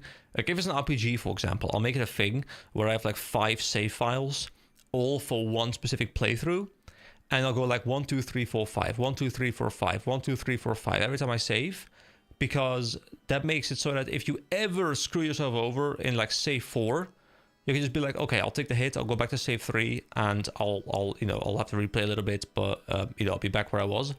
And especially when I'm doing content creation, you know, I don't want to have a bit of footage go corrupt or like OBS crash or something, and not being able to reload to before I started recording, because that would just completely ruin the series, especially if it's like a long game or something. Now, I don't really play many offline games on the channel right now, but that's definitely what I do always. Always want to try and build as much of safety into what I'm doing. That makes me think, I kind of want to go back and wrap up some series I started throughout the last 2-3 years. I mean, there's two primary things on my channel that are kind of on like indefinite hold, because I'm prioritizing this, and I'm a little bit scared of YouTube's algorithm just punishing me for like low view videos. But I have like a half done Final Fantasy 1 playthrough, and I have like a 75% Dragon Quest 3 playthrough. And both of those are like, they're in the back of my mind, like, dude, I kind of want to just wrap them up just so that I can be like, yeah, they're done. You know what? Project over. But I have yet to wrap them up. I think I have like 4 Final Fantasy videos just like sitting on my hard drive, just waiting to be edited and then published.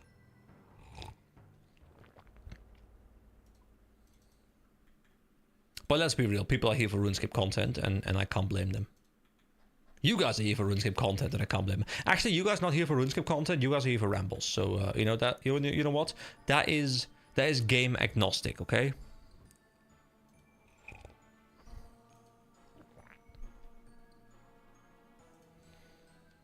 I'm assuming you guys are also on the grind. I know Dia is on the rune crafting grind. What is everyone else grinding right now? They're probably doing a 2.5 AC remake of Final Fantasy 1. Wait, are they? I mean, I do know there's a new Square Enix 2.5D game like in production or like coming out, but I thought there was like a new Final Fantasy game, like a completely new game. Played through Origin long ago, no longer remember any of it. I mean, it's an incredible game though. I think it's... Yeah, I mean, I don't even think. It is my favorite 2D platformer.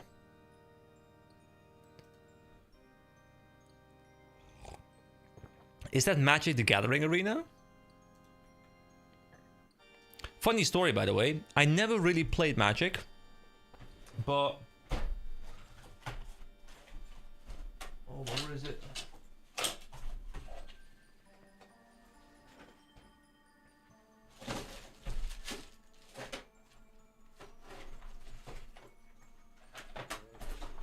So, as I said, I never really played Magic, but I remember...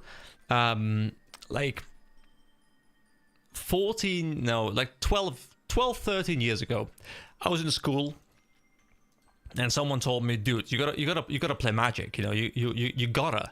So we went to a shop, and they sold like these like starter decks or something, and I bought one. And I still have it. I actually found it like the other week because I was like unpacking boxes that we took here. And I happened to find this one. So this is a Garruk Wild Speaker. I have no idea if this is any good. I'm assuming it's complete trash, but it's a ready-to-play 30-card deck, and it has a quick start guide. So you know what? I'm keeping this in case I ever need to face someone in a duel, and then I can completely smack their ass with my knowledge of nothing about this game. I mean, I have played a lot of Yu-Gi-Oh! And I do very much enjoy the idea of those kinds of card games, like Yu-Gi-Oh! Magic. I very much enjoy like the deck building aspect and stuff. Like it's super cool. I really love doing it. But Magic is something I never got into. I don't know. I was very deep into Yu-Gi-Oh! At that point. And Yu-Gi-Oh! Has gotten too fast, like way too fast, way too power crapped. But Magic always felt a bit weird because like the whole like lands system where you had to like, build up resources and stuff. Back then, at least to me, when I was like 18, it felt too slow paced. And I might be wrong. It's probably quite fast paced if you like, you play quite high end stuff. But it just felt relative to what I was used to, which was Yu-Gi-Oh! Which is like, go, go, go, go, go, combo, combo, combo. It just felt very odd. Like the pacing fell off to me. But maybe nowadays, if I tried it again, maybe I'd enjoy it a lot more. I have no idea. Ever played Baldur's Gate? I haven't played Baldur's Gate, but I have seen Josh Strive Hayes' videos on a lot of those older games, one of which I believe was Baldur's Gate. And recently he did a video about something Wind.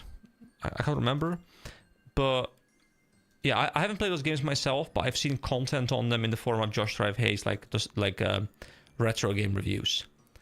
Played Yu-Gi-Oh! Until about 14, then swapped to Magic and never returned. So, what is it in your mind? I'm actually very curious.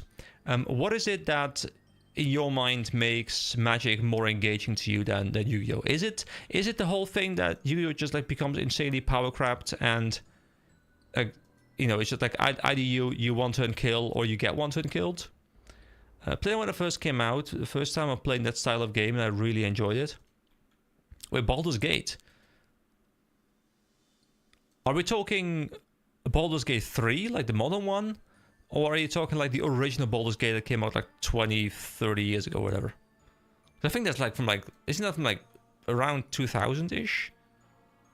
I have the chance to have a turn in Magic compared to where I lose in one turn. Yeah, okay, so exactly what I just said, kind of, yeah. I mean, I love Yu-Gi-Oh! Like, I still watch the anime sometimes, like, an episode here or there. And I love playing classic Yu-Gi-Oh! Up to like synchros, where you still have like this whole cool thing back and forth, activate my trap card, but don't worry, I knew you were having a trap card, and I have my own, solemn judgment or something, and that's gonna allow me to do this thing, and like you have all these cool chains. And I remember playing Yu-Gi-Oh! With a friend of mine, like when I was like 16 or something, which is like 15 years ago, and we would play, we would play on, it was called Dueling Network. And Dueling Network has all the cards available in the game. It doesn't it doesn't have the rules in it. It's just like a platform, like a tabletop kind of thing where you can play. But it has all the cards, all the art, and that kind of stuff available to you. So you still have to know the rules, because you had to apply the rules. You had to discard stuff manually. Like, it was quite difficult to play if you didn't know how it worked. But we fortunately knew the rules. And what we would do is we would just, look at a list of like archetypes and those kind of things, and we would just be like, hey, you have to make a deck around this thing. And then, the other person would tell the other guy how to make a deck about something else. And then we would just have like 15, 30 minutes or something. We would build our own deck, and then we would duel. And it was really cool because you got to learn these archetypes that you never played before. But you're like, ooh, this sounds quite cool. Wait, hold on. This thing does this effect. But wait, doesn't that work like really well with this card? And I just like that deck building stuff was really fun. But also our level was like low enough, and our like the speed was low enough, and our knowledge was low enough, where duels didn't end in like 2 turns. There was like a proper back and forth. We would, hey dude, you tried Temporos, man. Good job. But yeah, I love that idea of, you're setting up like your trap cards, and you're baiting someone into something, or you make them think you have a trap card there, but it actually wasn't even a trap card, but you're just like, you're fakely smiling like, attack me, come on, and you want to, and then you don't even have a trap card, but they're not attacking you because they're scared there is a mirror force or something down there. And dude, I just love the mind games and the adrenaline, and yeah. In my mind, that is Yu-Gi-Oh! The back and forth, the strategy, the deck building. And then in reality, all it is just, oh, by the way, let me just chain like 24 cards into one another, and then, just end the duel in literally my first turn. So I haven't played it in many years, but in theory, I love it. In practice, I hate it. So I guess I probably would enjoy Magic a lot more nowadays, because I think it aligns a lot more with the way I like Yu-Gi-Oh! If I'm not wrong. Anyway, that's my long ramble about card games. Children's card games, to be specific. Have you guys ever seen Yu-Gi-Oh! Abridged, by the way?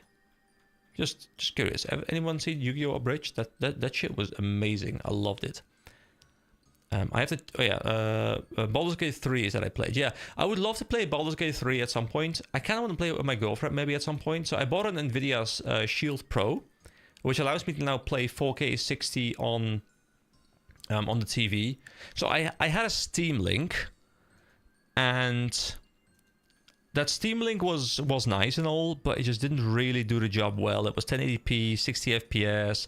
It would often lose focus. It would just not really start well. Like, it just it was a thing, but it wasn't good. So I bought an NVIDIA Shield, and I'm now using Apollo into Moonlight, for anyone who's aware of how that works. And you've got all this cool stuff where, you know, I'm creating a virtual desktop that is 4K because my current monitors are 4040p. So I normally can't transmit 4K because the game will be like, yeah, but dude, you don't even have a 4K monitor. So how would you run 4K? But now because I'm faking a signal that is 4K, I'm running it on a virtual monitor. I'm sending that to my Shield. And then my Shield also sends a signal back like, hey, you got to turn off these monitors. So it just turns off these two monitors, like it cuts a signal. So, you know, I don't have to constantly have the OLED display on, which, you know, is just good for the monitor's health. So I'm just starting my Shield downstairs. It launches Steam for me. It creates a fake 4K monitor. It transmits that monitor here or downstairs, and then it sends the controls back up. Like it's such a nice system. I'm really loving it. So long story short, I would love to play Baldur's Gate 3 with my girlfriend at some point, but I'm slowly getting her into gaming. Like, she enjoys gaming, but like, she doesn't really enjoy complicated systems in games. She doesn't really enjoy RPGs that, you know, go deeper than just slap things. So I'm slowly easing her into like deeper and deeper systems. We're currently playing through Kingdom Hearts. We've started playing through it. We're now we've just completed the Tarzan world. I've yet to complete the Colosseum world because there's a boss fight I was struggling with, so I decided to go to Tarzan first. The what's that guy called? Hercules.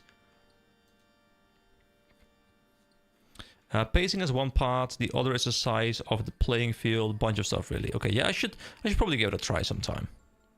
I still quote Yu-Gi-Oh! Bridge to this day. Oh my god, a giant rock! I love Yu-Gi-Oh! Bridge, by the way. I still quote it with my friends as well. Well, I mean, one friend in particular who I watched it a lot with as a teen. How have you all been liking Kingdom Hearts? I started typing this, and you started talking about it. Yeah, I love the game.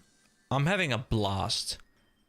So, you know, as I just talked about, you know, I have completed Wonderland, I have completed the Tarzan world, and I have, I think, mostly completed the Hercules world, but I still need to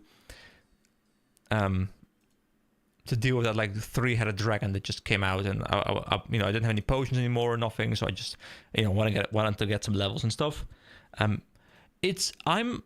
What I'm really enjoying about that game so far is I am not the biggest Disney person. I mean, I don't dislike Disney. I just tend to find their movies to be a little bit too shallow, a little bit too music focused, a little bit too cheerful. And I'm not opposed to anything cheerful, but it just often feels like they're very formulaic. They're just not for me. And I think what Kingdom Hearts does is it says, hey, what if we put all of these like really cheerful Disney characters, keep their cheerfulness, but what if we put them in a world where everything feels hopeless? And I haven't gotten super deep into it, but there's like little parts of the game. There's little parts of the game where, you know, you're at the door at the very start of the game, and then some guy comes out and he's like, yeah, it's futile to get knowledge when you have no understanding. You know, just give up. You know, it's pointless. Like, you know, this guy is just. I have no idea who this guy is, but I love the layering of like this super cheerful Disney world, these super fun characters. You know, Donald and Goofy just kind of memeing. And then there's like this very dark undertone to it all. So I'm really curious to see where that dark undertone is going to go. And the one thing I'm hoping is that dark undertone doesn't go away. What I'm actually hoping for is that becomes stronger as the game goes on, as Sora grows older, because I do know he grows older in games. You know, he's going to look a bit older, I think, in later games. And I'm hoping he starts understanding the darker side of things, and the game goes from like very kid-friendly to still kid-friendly, but, you know, with like more and more darker undertones. I'm quite hoping that's the case, because I'm really enjoying that. Pixar over Disney any day, DreamWorks over both. Yeah, I mean, Disney is definitely the bottom for me as well. I just think stuff like Pixar and DreamWorks, they have a lot more creativity. They are less formulaic. They have a lot more stuff to do. Like, you don't always know exactly how it's going to end at the start of the movie. Almost anything over Disney. Yeah. I mean, I very much enjoyed stuff like Tarzan as a kid. Tarzan was cool. Especially with like the Phil Collins soundtrack. My god, that stuff sounded amazing. But yeah, I've not really enjoyed much of the recent Disney stuff. Then again, I also haven't really given it much thought. Because I just... I'm a little bit... like, going into a Disney movie, I kind of expect it to be mediocre right now. So I guess I'm already, like, kind of... Like, my opinion is already colored before I even watch whatever movie it is. At least with modern stuff. I cannot wait for you to get further in because I really want to lore dump. Yeah, it's hard, right? Like you want to backseat the lore for me. I get it. Dude, I loved whenever I was playing Guild Wars 2 with my sister. Like Guild Wars 2 references or like builds upon Guild Wars 1 lore quite a bit in certain areas. And she hasn't played that game, but I've played it a ton. I've watched like lore videos and lore breakdowns. I read the books, all those kind of things. So every time we get to a situation where it's like Guild Wars 1 stuff, I'll be like, all right, it's time. Let me give you like a 5-minute history lesson of exactly what happened here in the world, what happened in Guild Wars 1, how this relates to stuff happening in Guild Wars 2, and where I think the story might be going, and why I'm so damn excited. Like dumping like that is amazing. I hardly get excited about any new movies. Yeah, me too. I don't really get excited easily anymore about movies. I saw there was going to be a new Avatar movie, like Avatar as in Aang, which I'm kind of optimistic for. I haven't seen anything about it because I tend to prefer not watching trailers because I think they spoil the movie more often than not. But at least like I think it was in the style of the animation, which, and it's a setting that's like Aang when he's a bit older. So I'm kind of optimistic that's going to be good. But that thing should have been in cinemas, and I think it's not in cinemas, which is really weird to me. Like I don't often go to the cinema because I don't often think movies are worth my time to go there and make it a whole thing. But that movie I would have probably seen there. But to be fair, I saw the old Avatar movie that doesn't even exist. Like there's no movie in Ba Sing Se, and that one was terrible. So you know what? Maybe it's good it wasn't in the cinema. My childhood games were a mix of RuneScape, Lego Star Wars, Zero Escape, and Xenoblade Chronicles. Well, 2 out of the 4 definitely are up my alley as well. I mean, they're all up my alley, I think, but those are the 2 I played. I played a ton of, like in my mind, I played a ton of RuneScape, but I was free to play, so I was just doing like a lot of mining and smithing, which I guess is quite fitting as I'm mining right now. Lego Star Wars, I played that a lot. Every time I played that, like the Cantina music was just stuck in my head forever. And I couldn't wait until I got the unlock for stuff like Yoda.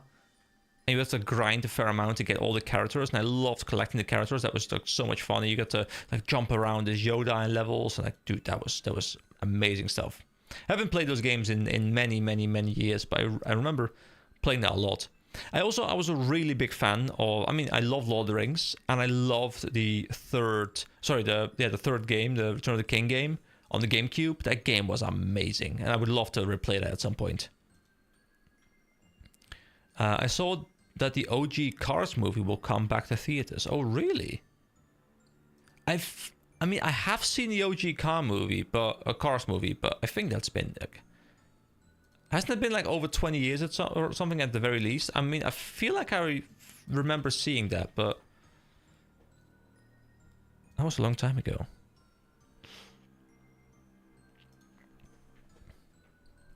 I'm actually about to wrap up a very long binge that me and my girlfriend have been doing.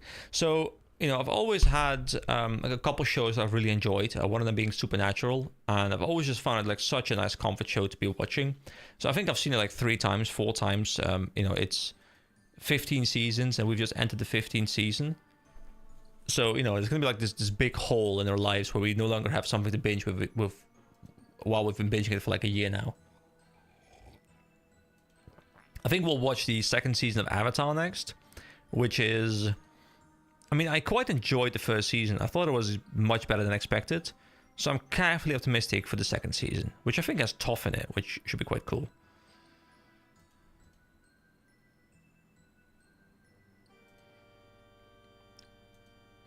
Man, this is just riveting gameplay. My god. Imagine watching anything else than this.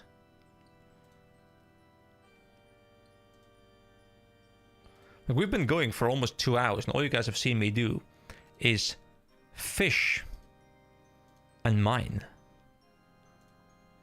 Okay, I need 14 more. All right, we'll keep going for a while longer.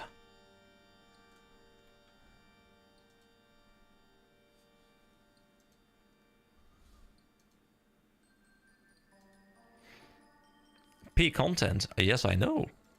No, I only deliver the most peak of content. There's no downtime. It's just peak after peak after peak. It's just, you know, I choose to not let you guys down, you know. I know you guys want this and I will deliver, okay? The Last Airbender is really good in my opinion. Korra is also still great, but it's hard to bang. Yeah, have you seen the live action stuff? The new live action stuff, not the original movie that doesn't exist. I've seen only season 1, and I thought season 1 was actually quite good. So I'm probably going to be watching the second season quite soon, which should be quite fun, I think. Hopefully. This is peak. I could have sworn it was OSRS. I've heard Peak is a good game though. I've never played Peak, but I've heard it's fun.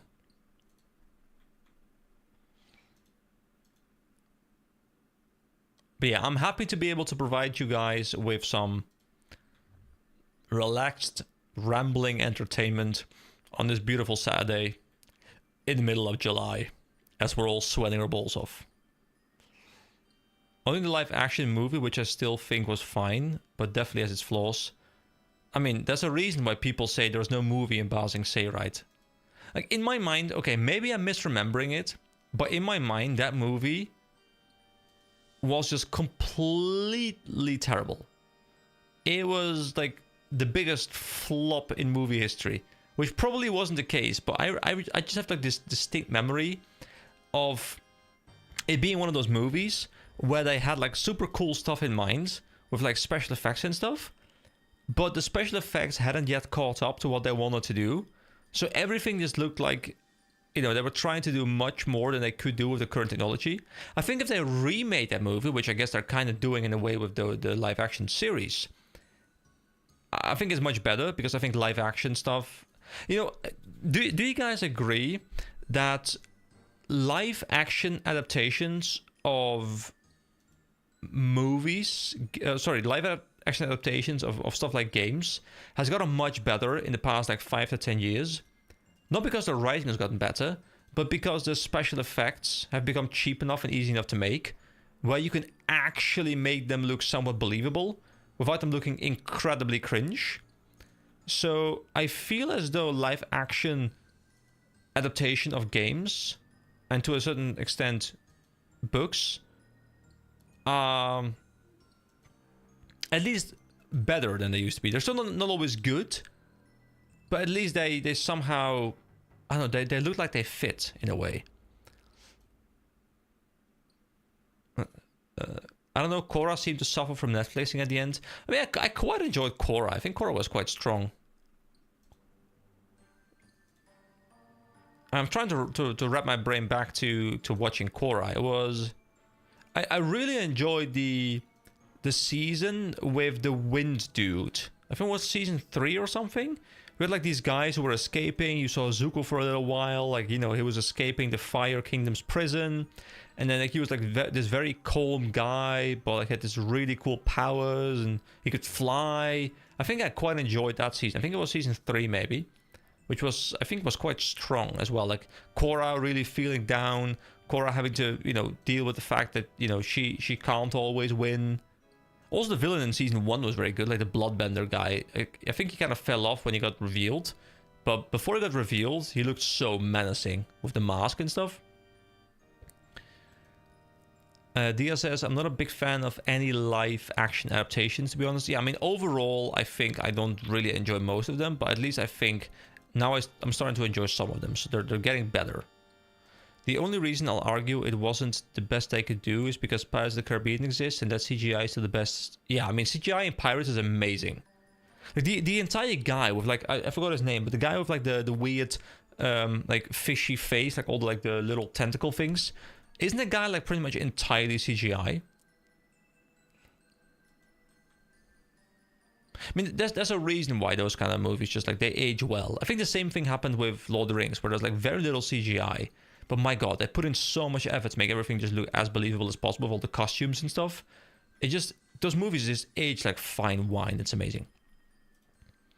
LA is crap in general. LA is in Last Airbender? Is that what LA means? I mean, I quite enjoy Last Airbender overall. I feel as though the older I get, the more I prefer Korra. But I still enjoy Last Airbender quite a lot as well. These days, I don't seem to also just make a bunch of episodes, just like the original, which makes it better in general. Sorry, hold on. Let me reread that. These days, they seem to also just make a bunch of episodes. What do you mean they just make a bunch of episodes? Like, you know, they make like filler episodes? Because I think that's one of the only things that's quite cool about modern streaming is there is no need for filler episodes anymore. So filler has kind of disappeared, which I guess I'm a bit nostalgic for filler sometimes, because filler has also just like delivered some great episodes in some shows, but I'm not having to sit for like 5 filler episodes before I go to like the thing I want to see is quite nice sometimes. Korra was worse than Aang as a whole, but still good. Yeah, I mean, I think they're both quite good.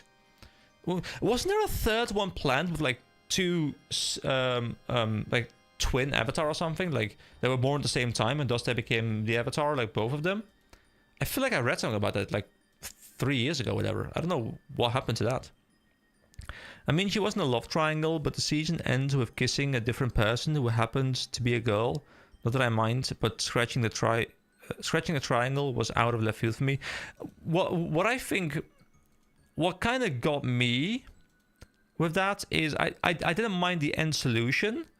I just felt like they kind of jumped to that solution without any build up in Korra's mind to that being her decision.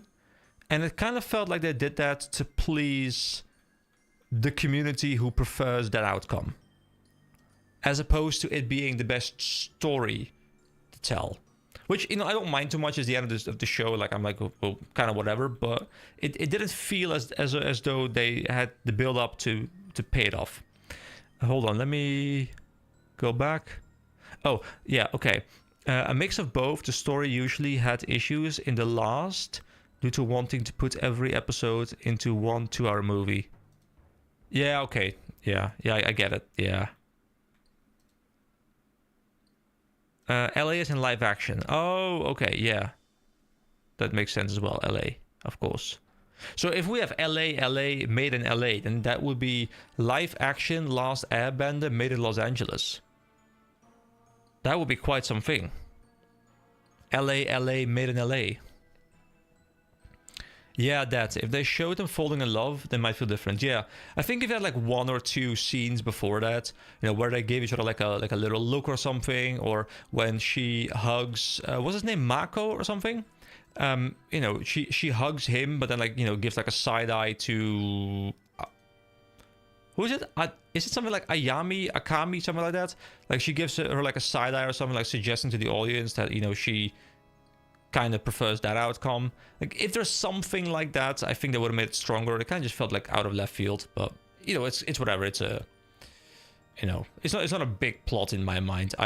As much as I think the romance stuff, like it's important to have in the show sometimes. I do think I generally like when I'm watching, you know, a cartoon, when I'm watching Last Airbender or Korra or whatever, or Ninja Turtles, you know, I'm not really watching for the romance story. That's secondary to me. I'm watching for some like plots about some evil and some guys kicking some ass. You know, that's just kind of like the vibe I tend to prefer. And obviously, like I think Avatar in general has told better stories than most cartoons, because I think they've allowed themselves to go a little bit darker, a little bit more mature. So I think it belongs a bit more, but still I don't think it's the primary driver for me.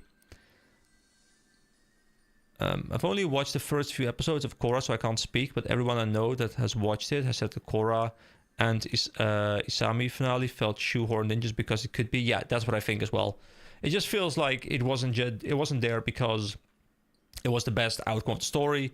It was just there because they wanted to please a part of the fan base that really wanted to see that happen. But what YouTube is doing is being weird. Looks like I'm watching Perp. Watching perp. Watching a purple. Watching a puppy. Speaking of my puppy, he's actually downstairs. I think he's too warm. He's like, yeah, I'm not gonna come up there. It's too warm. Let me just chill on this like stone tile floor.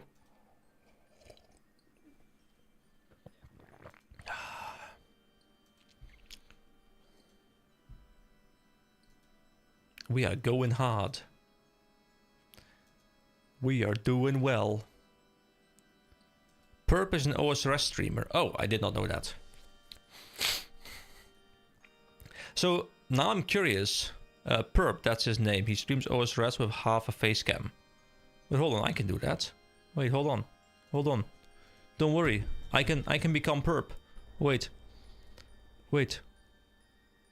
I think if I just do...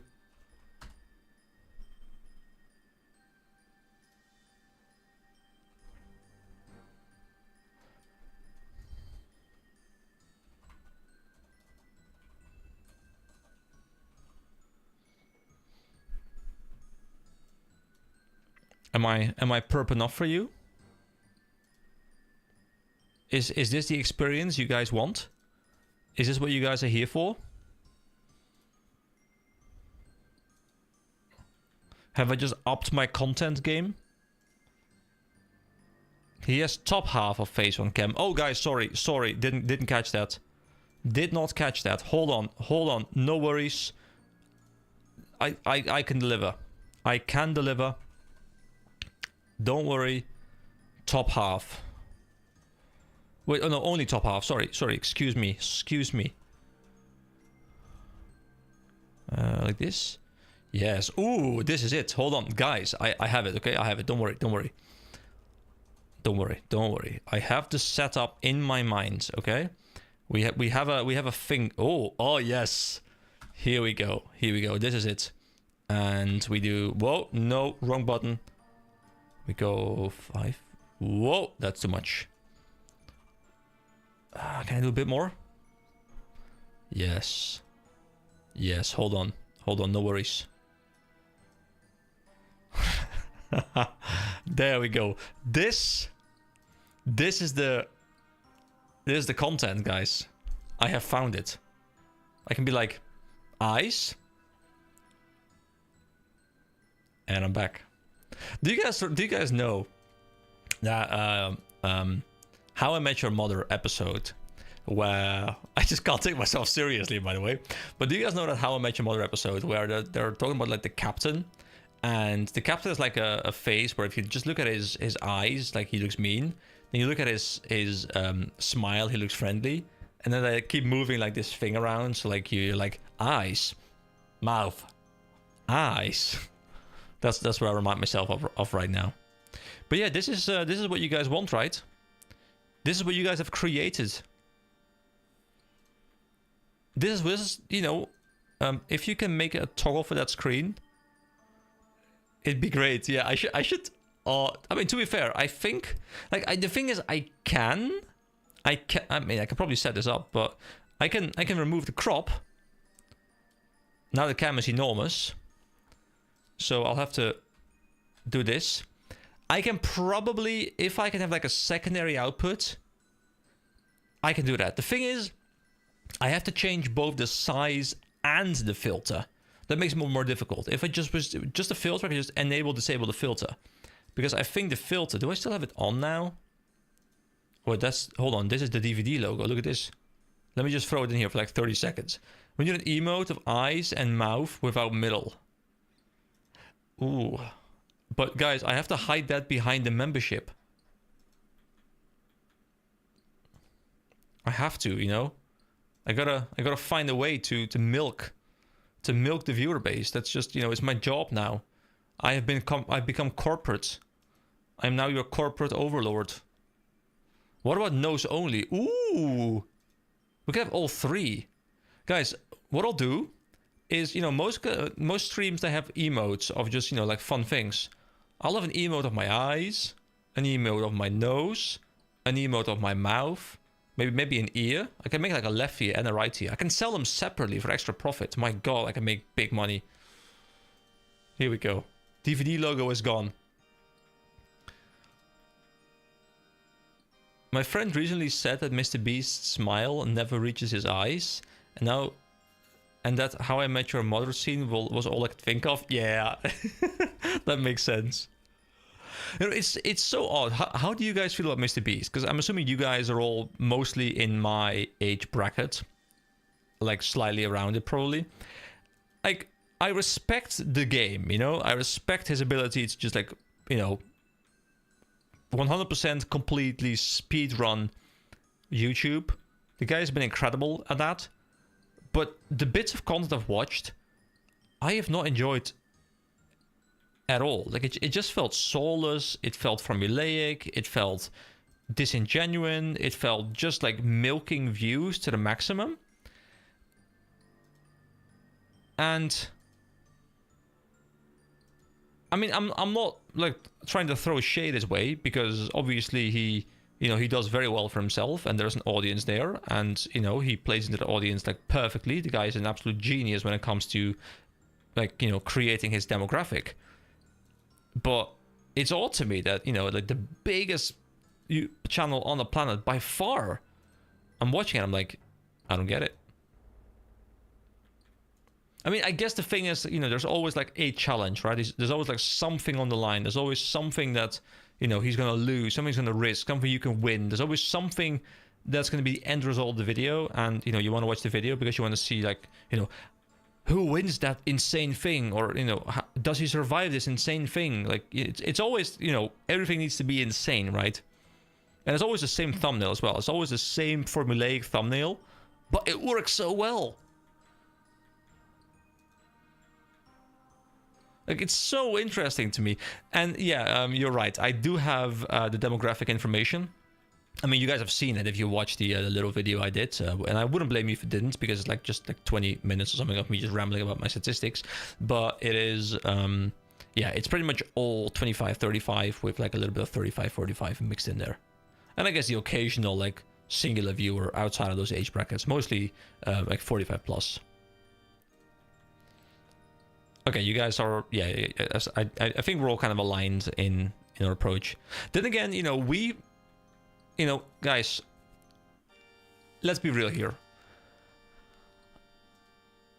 We are we're not trash talking. We are discussing what we don't like about Mr. Beast. Meanwhile, you guys are watching a guy click rocks. Like, this guy has clicked like 1,000 rocks in the past hour. And you guys are watching him. What's wrong with you?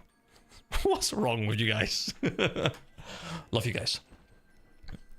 In fact, I saw a Yogscast post that they're 18 years old now. So I sent that to a friend who used to watch them too, with a hide.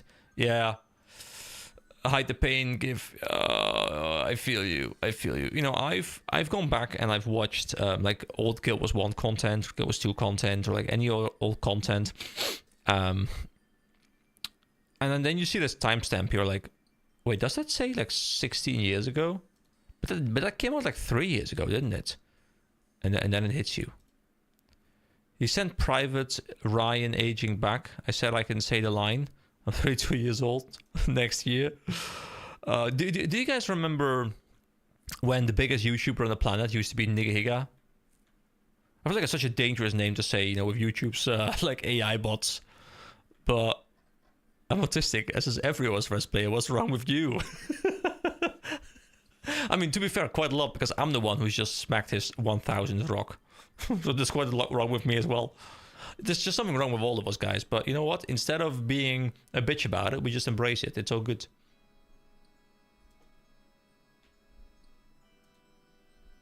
You're still sub 30. Woo.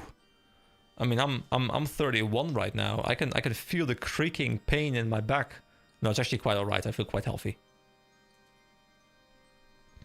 Never heard that name. Okay. Yeah, so there was this guy who was the biggest YouTuber in like 2012 or whatever. It was called Nigahiga, and there was like this Asian dude who did these skits. And I think one of the most famous ones is How to Be a Ninja. And he had a lot of these how to be videos, and honestly, they're not good videos. I mean, they're not bad videos, but you know, they were like a remnant of their time. If you go back and watch them now without any context, they're quite terrible. But my god, I enjoyed those so much. And the guy actually like kept going for a very long time and like upped his production quality and stuff. But I think at some point, you know, when he got like 30-ish as well, he kind of grew out of it. And I think he still does like the occasional like podcast kind of thing, but he's kind of grown out of doing like full-time YouTube.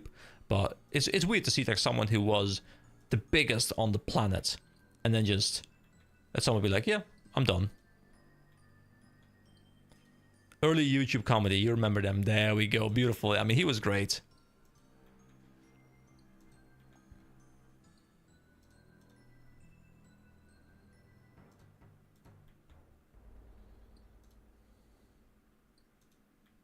I watched Stephen He before Emotional Damage. Wait, is there a Stephen He before Emotional Damage? That's impossible. To be fair, I only know him from... I mean, I know him from other stuff, but I've only seen him since Emotional Damage. Actually, I'm not sure if it was before Emotional Damage or not, but like he did those Asian dad memes, which I think is kind of around the era where the Emotional Damage thing became famous. So I'm probably like on the edge of before and since. But I quite liked his content with the... you know, we're out of rice. You know, those kind of like, just like very stereotypical Asian memes. But I love that. Before and after. Okay. Yeah, that was it. I mean, he was great. I really enjoyed that guy. Thing is, though, I don't really see his channel pop up a lot. Do you guys also feel like YouTube is very different now when it comes to the stuff it recommends to you? I feel like subscriptions don't mean anything anymore. I feel like if I subscribe to someone, but I choose to ignore 2 of their videos because I happen to not want to watch them at that point in time, it'll just be like, yeah, I mean, you're subscribed, but I'll just never let you see their videos again. Let me show you something else. And I feel like it used to be that subscriptions would be like, yeah, this is the stuff we show you like every single day, and occasionally we'll show you stuff out of that. And obviously you can go to your subscriptions tab, but I'm always on the homepage. And I feel like subscribers have kind of lost their meaning. Now, they still mean a lot to me, you know, especially hitting the 1K mark, and I appreciate that a ton, the fact that we got there in the end after like a 7-year-long grind. That was amazing. But I really feel like, you know, now that I've hit 1K, I'm at like 1,018 or something. I don't care about the number anymore. I mean, I care about the community we're building. I care about the Discord. I care about the chat. I care about those kind of things. But like, I don't feel a very big drive to ask for subscriptions at all anymore, because I feel like the number doesn't matter too much to me. If people want to subscribe, then, you know, great. All the power to them. I love it. If they don't want to, I'm fine. I feel like it's kind of lost its attraction, its power, its meaning. Maybe I'm wrong about that, but I really feel like a lot of the stuff I'm subscribed to, I just never see because I just haven't engaged with some of their content, and now it's never shown to me again unless I go to the subscriptions tab. Which I guess that's my fault. I think what I should do is I should just go to a lot more of my subscriptions tab, but it doesn't default to that. So like I'll often just open the homepage and I'll see something I want to watch and I'll watch that.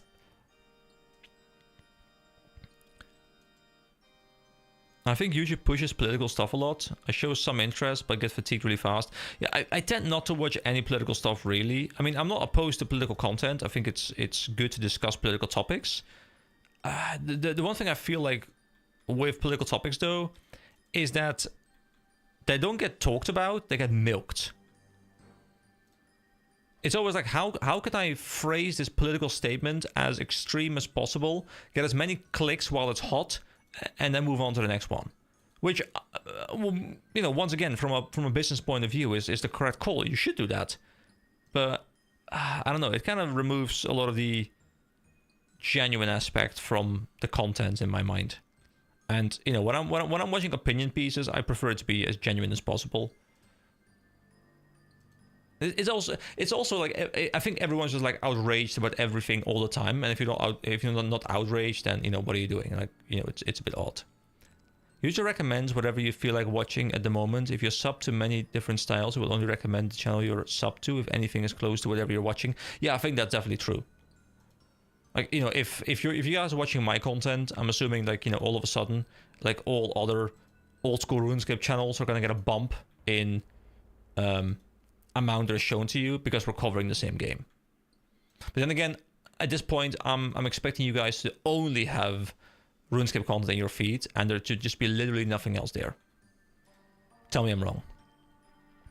There was an experiment where I went to sub tab on mobile, and it would default to sorting by channel carousels instead of all subs in order. Wait, can you sort by subs? Like, do you mean sub amount? Or am I misreading that? I've never actually sorted by sub amount. That's actually an interesting thing. Terraria and Tensura. Sorry, Tensura? Is that a game? I've never heard of that. I have 0 other OSRS or RuneScape content creations in my recommendations, but I usually don't watch OSRS stuff. Yeah, I mean, I respect it. You're just here for my incredibly intelligent commentary. And I respect it. I mean, I've just baited you guys in here by promising you guys rants, and meanwhile in the background you'll hear like click, click, click, click, click. No, it was each channel had a carousel. Oh, that's odd. Don't think I've ever seen that before.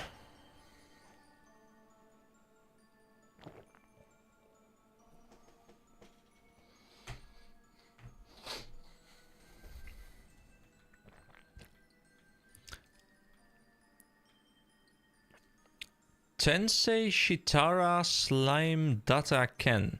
That time I got reincarnated as a slime.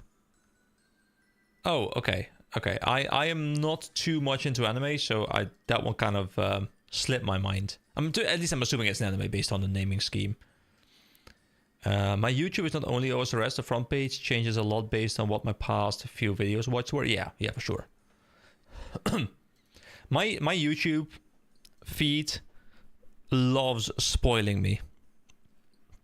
I'll be like, never show me a recommendation from the channel again. I'll search them out, you know, manually.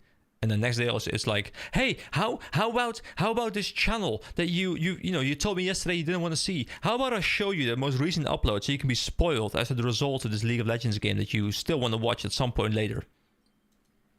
And I'll be like, stupid YouTube, go away with your channel. I want it to be spoiler free. I'm just inting while listening to you. Now that I respect. What are you inting with? Are you playing ranked right now? If so, you must go in. You must go to red buff right now. Go to red buff. Make sure you ward the tribush with a pink, and then just walk to bot lane, okay? And if you're on the opposite side of the map, go to the other red buff. Doesn't matter. Just go to the bot side red buff. Ranked AD carry only. AD carry only. Okay, I mean, I guess you can still go to tribush and put a pink ward down, but it's, I mean, you can gank your own lane, I guess. Like, you can go to tribush, put a pink ward down, and then loop back to your own lane and gank your own lane. That could work. That was a mobile only. PC sub tab was fine. I guess I don't often watch on my phone, unless I start something on my PC and I continue on my phone, which happens a bit. Blocking channels and blocking ads doesn't work in my experience. Yeah, I mean, blocking ads, at least that makes some sense because I gotta make money. But like, if I'm actively telling you as YouTube to block this channel because I don't want to see the channel recommended to me, they're like, how about we just show him that exact same channel, even though there's like 100 billion different other channels out there that you could show me? Like, please stop recommending things I'm actively telling you I don't want to see. I guess maybe it's because then at some point I'll still go back to their channels manually. I'll still open the videos manually, and YouTube is like, oh, I guess he regrets his choice. He wants to watch them anyway. Well, here you go. Let me serve you more of this. And I'm just like, no, I just want to only go to their page if I know I won't be spoiled by this page. Thank you, YouTube. Please change this. Please, I want to watch my games back, but I don't always have the time to watch them back. I still got to watch this morning's games a little bit, which I'll probably do before I go to bed. What I meant was blocking a particular ad, which is a feature in YouTube. I'm telling them, show me a different ad, and they refuse. Yeah, I know. I've tried that before as well. I mean, nowadays I have premium, so I don't have the problem anymore. But I've tried that back in the day as well, and it just didn't do anything, I feel. Or it would just block it for like a day, and then like the next day you'd see it again.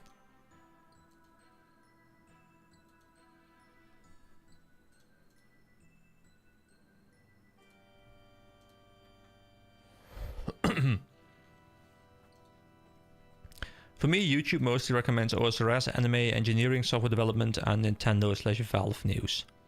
How do you guys feel about the Valve, like the Steam machine?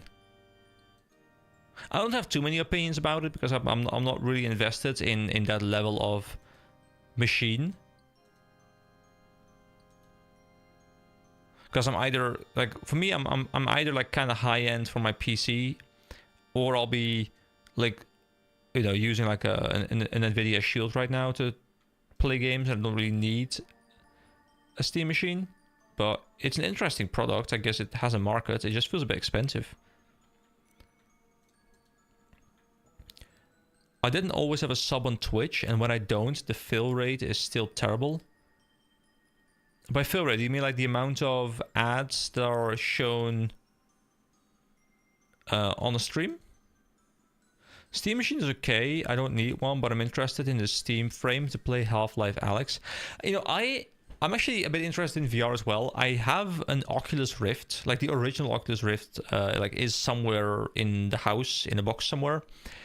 And I love the idea of VR, and I love playing something like Beat Saber, but I really disliked the idea that I had like, you know, like 3 cables running from the headset, like a power cable, an HDMI cable, and then I think it was like a secondary cable for something. And then there's like, you know, 2 monitors that you put on your desk, like scanners that would like, you know, connect themselves to the headset. And it would just like be like a big mess because you would just like step on your own cables, or you would, you know, like almost fall over them, or like slap your hands into them.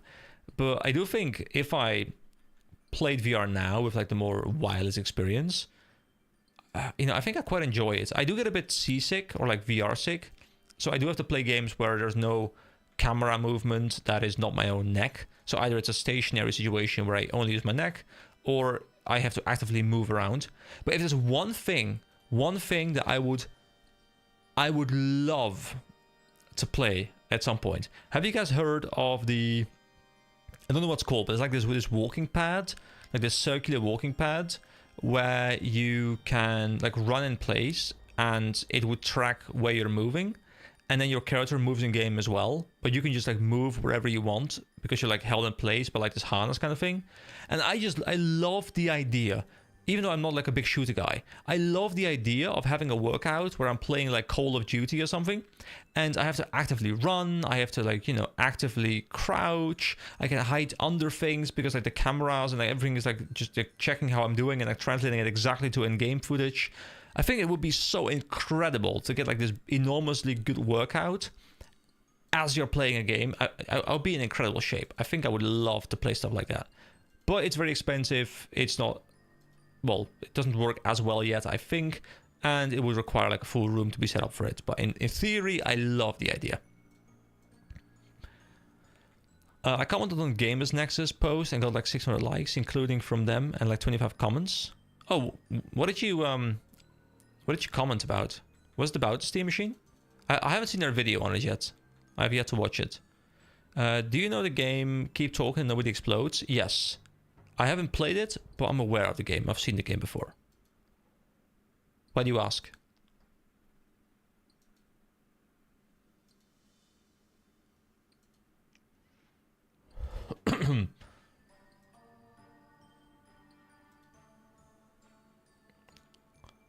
Also, Sander, you gotta let me know if you're winning. Are you winning, son?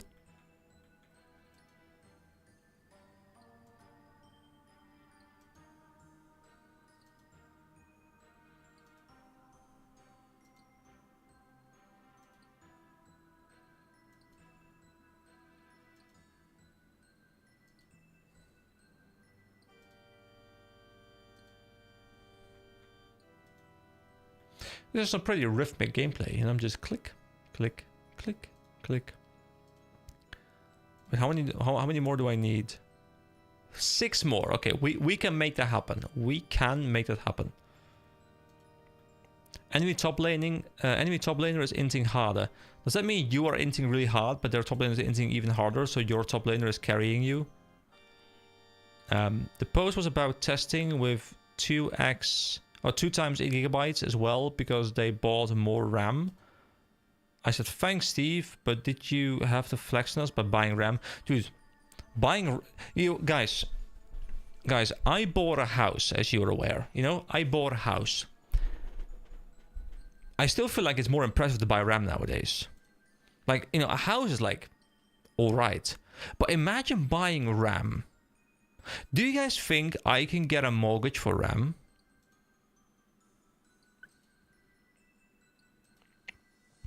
I mean, to be fair, I have 32 gigs in here. I bought it when 32... Like, I bought 32 gigs, like, almost 10 years ago, I think, when I thought to myself, it's overkill. I don't need it, but RAM is cheap. Let me just buy 32 gigs, so I'll be done forever, or like for a very long time at least. And yeah, it is DDR4. Yeah, it's only like 3200 megahertz. But my God, am I happy that I bought 32 gigs, because it's kind of making sure that I don't have to buy RAM right now. And the only reason I would have to buy RAM is if I, you know, upgrade my CPU at some point that really takes advantage of like 6000 megahertz RAM, and I need to swap the RAM out for DDR5. But as long as I have this setup right now, DDR4 is perfectly fine. And since I'm playing old school RuneScape, I don't really need a high-end PC right now. So you know what? I'll be chilling. I'll be chilling for a while. If you're getting carried, make sure to say easy at the end. Yes. Easy bot diff. That's it. There was some comments about kidneys or other organs or choosing between RAM and GPU. Yeah, I mean, everything is just so expensive. Everything is just... it's just ridiculous. The funny thing is, I was looking at cameras the other day, because I was thinking to myself, you know, what if at some point I want to buy like a much higher end camera. Not that this one's bad, like this Brio 4K, like it's an alright device. But you know, I would love at some point in the distant future to have like a nice device, like a lot sharper. It's got like, you know, built-in background blur, all kinds of like cool like actual camera features. And I saw the price and I'm like, oh, it's only 1K. And then in my mind I was like, only 1K? And I guess that's because I'm growing so used to, like, you know, a GPU being like 3K. Meanwhile, only 1K? Like, what the hell am I talking about? But like the GPU market is just kind of like warping my expectations about electronic devices. Like, everything just feels cheaper in comparison. When it's not cheap, it's just that GPUs are just ridiculously expensive. I'm so glad I bought RAM before it got crazy expensive. 2 times 64 gigs, DDR5, 6000. Oh, that's 120 gigs in total. Yeah, that's amazing. So I don't need to worry about running out at least. Yeah. I mean, I reckon you can go for like, at the very least, like 10 years with that. Like 128 gigs, that should... I'm assuming in like 10 years... you'll be in the same situation where I'm at right now, where I'm like, 32 is still very fast. The amount is not the problem. It's just that I would like to have some faster RAM. And I'm assuming in 10 years, you'll be like, yeah, 128 is still like, you know, very much, potentially even still overkill at that point in time. But, you know, maybe at that point, like, we're talking like 12K instead of 6K or whatever. But yeah, you'll be fine for a very long time. And especially if you just play mostly older games, then does it really make a big difference? No, not really. I mean, I would love to get myself like, you know, a high-end upgrade, like a rebuild of my PC. You know, I have a 5800 X3D, and I would love to get myself like a 9800, and then, you know, like a 5090, and like 32 gigs of or 64 gigs of like 6K megahertz of RAM, and all those kind of things. But then, you know, when I'm starting to calculate how much that would cost me, it's just like, yeah, I'm not doing that. Even if it was worth it, no, I refuse. I refuse. I guess maybe once I start covering Guild Wars 3, which I really do want to cover when it comes out in probably 2028 somewhere, I might want to look into upgrading then, because if it's like, it's an Unreal Engine 5 game, so maybe it can push graphical stuff that I can't push with my current PC. So I guess if I'm upgrading, that would probably be around the time I would look into it. But for now, I'm clicking rocks, and I don't need high-end RAM for rocks. But what if I can click rocks in 400 FPS?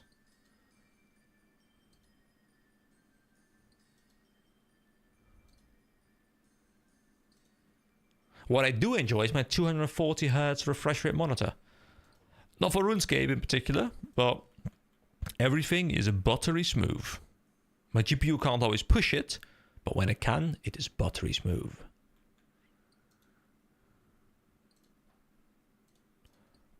And there we go. That is another inventory. I have 160k worth of iron ore just sitting there that I can go sell. And I probably will. I don't think I really have a reason to keep the iron ore, so I'll probably, like, everything I make here probably will also just become funds for me. Because I need the funds. Oh, you also, Ignorance also said, I even said selling brain lightly used, promise not rotten.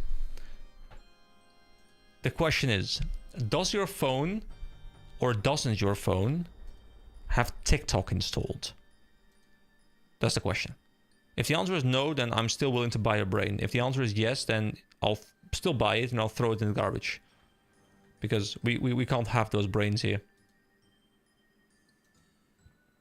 TikTok brain is dangerous. It's contagious.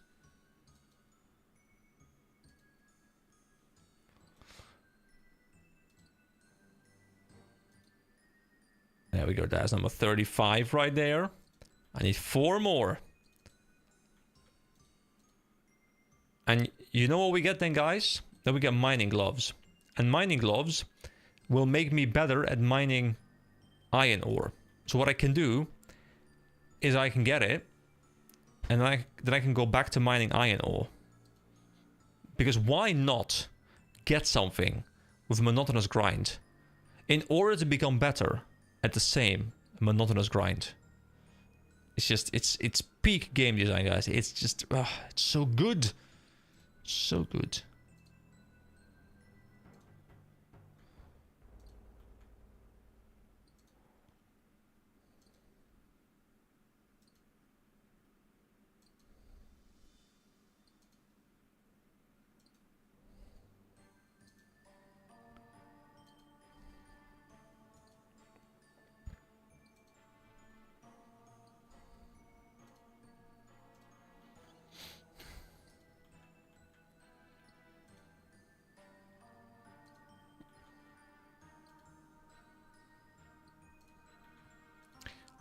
We didn't get anything.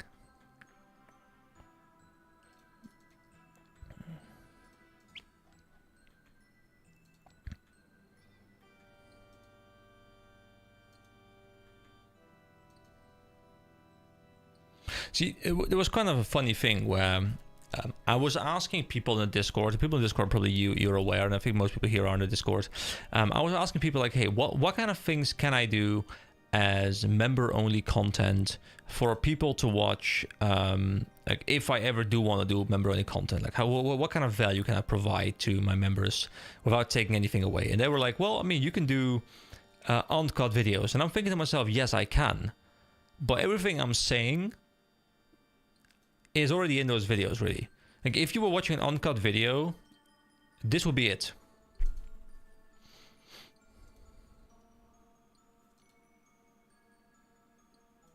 And I've been looking at that monitor as well, because there's just like something playing on that monitor, like there's like a video or something playing on that monitor, or maybe it's a live stream of some like really fun streamer who's doing like iron grinding, and that would just be it. Just be like. So I don't think that's the most feasible, but you know, if someone wants to watch like me sitting here in silence for an hour, then I can create that content. But something tells me it's severely underwhelming. unless I ramble my entire way through all the videos and they just all become 2 hours long, and I just like I just don't stop. Okay, there's just no cuts. At some point, I'll be talking about stuff that I don't even care about just because I run out of things to say.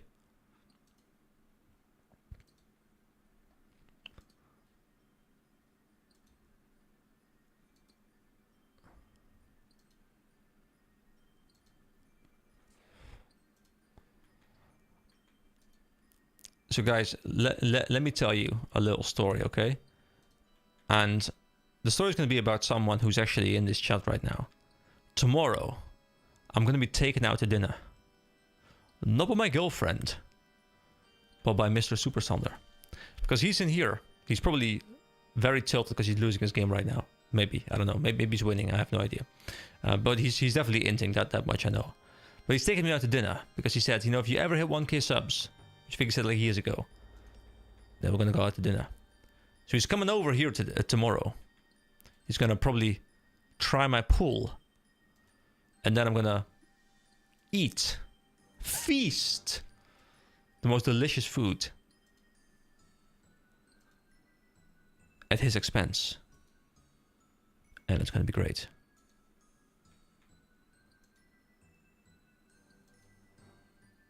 See, I don't just milk viewers, I milk friends. You know? This is how we do things around here. I treat everyone the same. Everyone's gonna get milked for cash.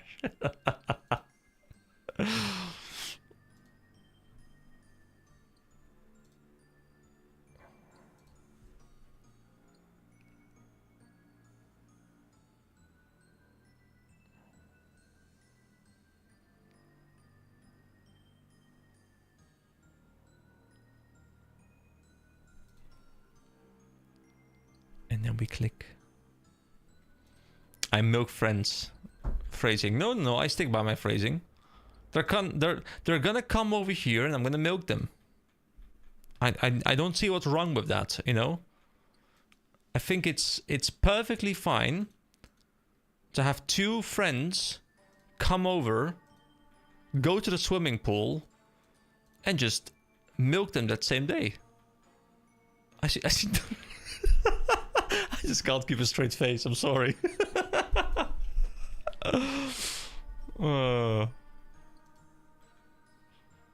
There's nothing wrong with that, guys. You know?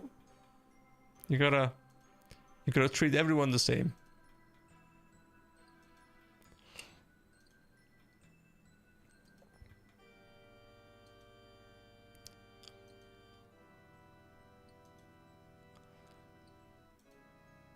So Dia, how much experience remaining until you hit, what was it, 90 rune crafting, I believe?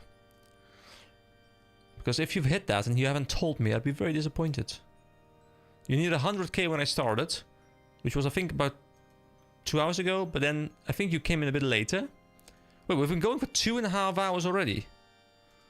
EK, I'm gonna need that to become a short so I could send it to my friends. Hey, you can clip it. If you clip it, I'll make it a short, okay? You clip it, you let me know you clipped it. I'll turn it into a short. I got you. I got you. I have to be careful though, because so like half joking answer, half serious answer, okay? But I hear stories of people, you know, like having like a little joke, having a little fun, and then YouTube's AI bots are like, you cannot say this. We will remove your channel. It's a scary world out there. Like any moment, which is why I'm very happy I'm not dependent on this as an income source. But at any moment you can say something and YouTube's like automatic detection, like detects you've said something and they don't have context, and they'll be like, you're gone. Just be gone, thought. Like just, so I'm always very hesitant to see, you know, to like clip things. Oof, 2k correction, 409. We are waiting. I will provide a drum roll. Hold on, can I provide a drum roll? Hold on, can I hold on, dear, hold on. Are you holding on? Don't worry. I must get a drum roll. Here we go. Actually, wait, I don't want a drum roll. Well, yeah, I mean, I do want a drum roll. Yeah, but like the long drum roll. But what is it? Drum roll sound effect. Did I find it? Oh yeah. Hold on. I got it. I gotta add it as a. No wait, I can do desktop. Hold on.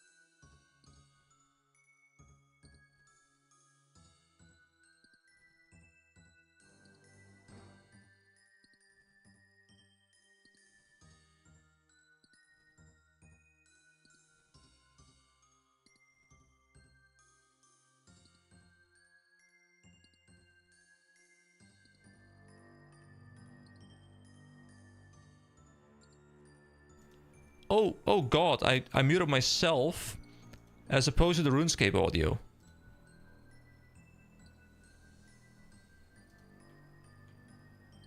But I had hilarious jokes.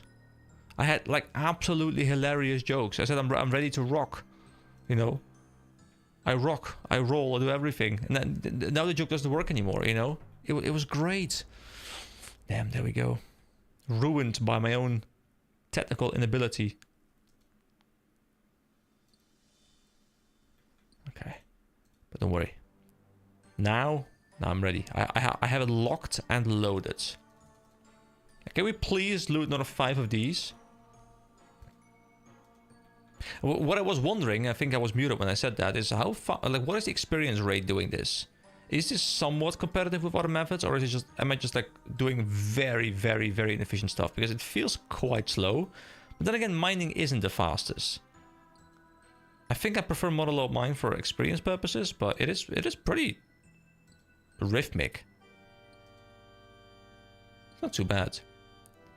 Okay, hold on. I'm sure you're about to do it. Okay, so you know what? Here we go. The drum roll is playing, okay? I don't know if you can hear it, but it's playing in the background. Everyone else, guys, you know what? This drum roll's not for you, okay? So just ignore it. Just focus on the RuneScape sounds. This is just for Diaz 90. We're building up the moment. It's happening. Everyone else who's just like listening to me right now is like, please make the sound stop. Don't worry, it'll stop soon. Okay, Dia, you have about 30 seconds left before the clip ends. You must hurry. 90 done. Proof on Discord. There we go. Thank God I can disable this drum sound. What a terrible sound. Ah, there we go. Hold on, let me check that proof. As I click on that thing. Here we go. 90 rune crowd. Beautiful. Beautiful. Well done. Congratulations. Alright, back to the grind with you. 9 more levels to go. You're almost halfway there. It must feel so daunting to hit 92. You're like, oh my god, finally I'm 92. Finally, I'm halfway to cap. Fortunately, you don't really need to hit cap on stuff. Like, it's just like an optional bragging thing that has some cool unlocks, but you really don't need it for quests or anything like that. But yeah, it's definitely a thing. Now we're just in the quiet. Oh, by the way, guys, what browsers do you use? I have recently... So I've done 2 things with my PC. So first of all, I noticed my PC was becoming a lot slower. And I realized that my Windows drive, which is like an old 240 gig SATA SSD, had about 10 to 15 gigs remaining on it. Like just like bloat from the downloads folder and those kind of things. So I decided to just, you know, clean it up a little bit. Now I have like 100 gigs left again, and like it's all nice and smooth. But I also debloated windows. I had never done that. I didn't know that was a thing. I mean, I knew it was a thing, but I didn't know it was like this big of a thing. So I debloated Windows using like this debloating tool, and my god, everything's just so much quicker. And I swapped to a different browser, because I was just googling like any new browsers that are good, and I came across one that looked interesting, just like thematically, and it's called Zen. And I have to say, Zen is quite a nice browser. Hello. My dog just walked into the room. Hello. So I'm now using Zen, and I have to say I'm quite enjoying it. I don't know if it's like good long term, but I like sometimes just mixing things up, just like swapping to a different browser, just to get like a bit of a different experience. And yeah, Zen so far has been quite chill. I've made it, you know, so the borders are like see-through, so I can see my background through it. Like it's a nice, like subtle glowing background. Like it's just it is very Zen. The name isn't wrong. After when RuneScape Classic first released, the Gao brothers never expected anyone to reach 99 in even one skill, let alone max an account. Yeah, and then, you know, there's even people who are 200 million in every skill, right? Like nutty people, really nutty people, ridiculous people. But hey, they're there. They exist. You know, I'd be happy if I even get 199 at some point. I might never get there. I have no idea. I'll just keep playing as long as I find things fun. And if I keep finding the grind fun for the next like couple of years to come, I'll probably hit a 99. If not, then you know, like that's really the way I try and play my games nowadays. You know, I play a game. If it's fun, I'll play it. If it's not fun, I won't play it. Like, you know, there's no point in forcing a grind. And I'm fine forcing like a small grind if I know that I'll enjoy it once the grind is over. But if I'm grinding just for the sake of grinding and just for the sake of, well, you know, I've already put so much time into it, I have to, like the sunk cost fallacy, then yeah, I'll try and reevaluate and see if I really want to play that game, because quite often the answer is no, I don't want to. But so far I'm like what, 800 hours into this game or something, and I'm still having a really good time.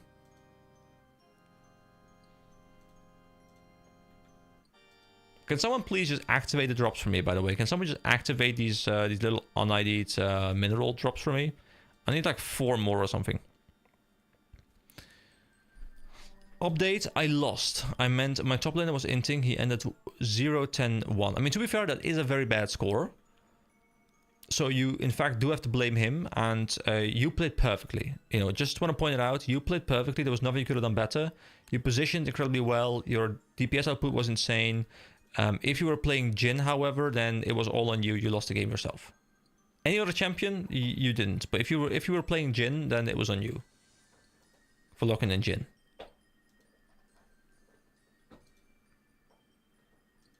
Amazing champ design. Terrible in solo queue. No damage whatsoever. Sweating in Jhin.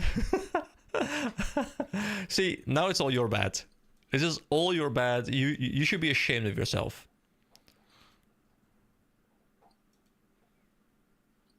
Damn, there's fighting words, CK. I mean, I'm a bit of a notorious Jhin hater. I mean, I love Jhin. Okay, I love playing Jhin. He's super fun. He's super cool. Thematically perfect. But whenever he's on my team, he never does any damage. Okay, very, very rare does he do damage. And then, you know what? He's like, oh, I finally have this kill. Let me just spend 8 seconds reloading. No. No, we don't have that around here. But anyway, you know, that would just bring me into like a very long rant about, you know, League of Legends meta. Have I ever told you guys that I used to do amateur level casting for League of Legends? I did it for the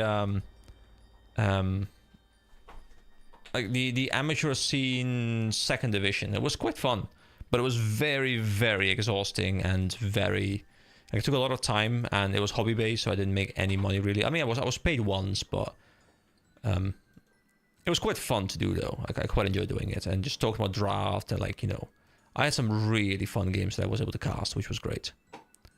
I once held 4th shot for like 5 minutes just because I thought it was funny. I mean, yeah, if you keep spamming abilities and you keep spamming like, you know, flowers and stuff like E's, then you can keep it up forever, right?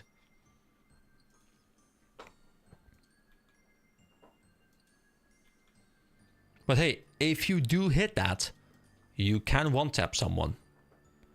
You could also just play Caitlyn and have a headshot and do the same thing, while also having consistent DPS.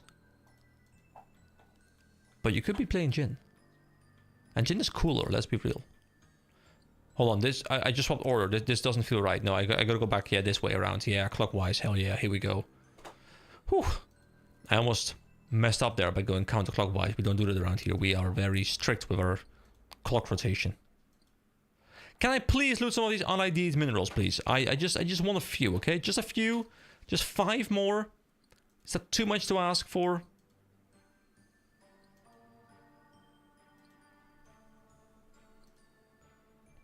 Oh, there we go. That's 1. That's 1. Thank you. I don't know who pressed that button, but thank you for whoever pressed the give streamer item he needs button. I appreciate you. Thank you. Here we go. With the positive thing we got. If someone could just please press that button 4 more times, okay? Okay, hold on. Let's count down. 1. Actually, no, we count down. So we go from 10, okay? 10, 9, 8, 7, 6, 5, 4, 3, 2, 1, and loot it. Guys, you have to press the button. Come on. Where's the button? I mean, I have a streamer account, right? Where's my streamer account? Come on. I'm a professional around here. I went for Kate now. Next to Philios? Yes. See, that I can live with, okay? Now you will win. Wait, I'm going the wrong way again. Hold on. We swap back. Whoa, almost messed up again. Guys, I'm getting tired. I'm going the wrong way.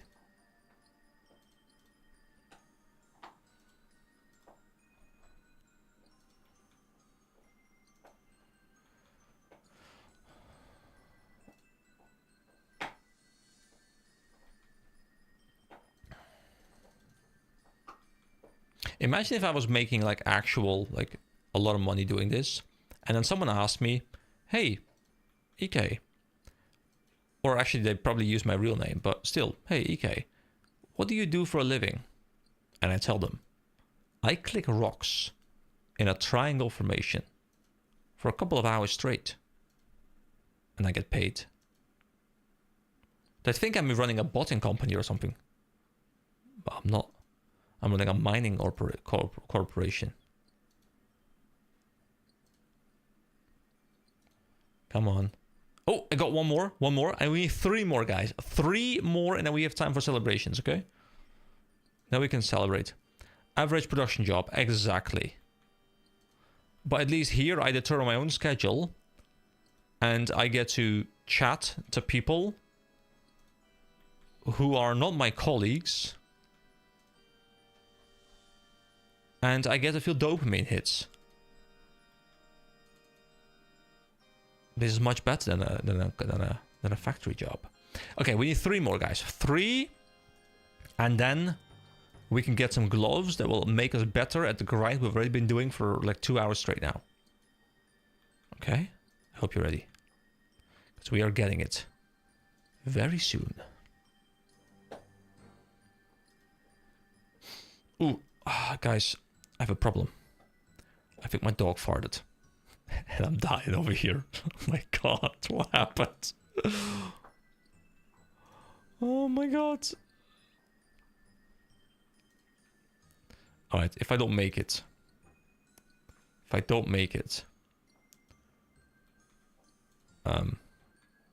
Yeah, I have no idea what to say actually. If I don't make it, someone hack my RuneScape account, okay? So you can use it. You can continue the...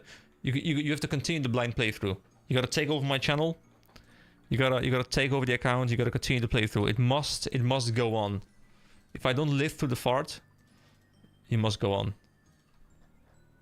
I'm assuming we have some IT savvy people here who can find access to my account. The password is password123 ? Actually, the password is like 8 like stars. The best password. It's a default password.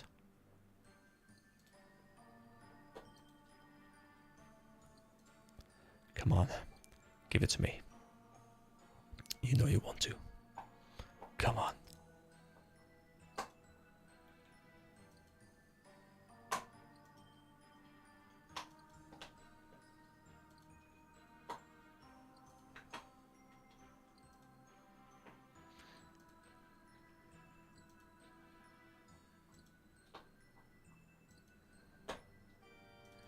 Come on.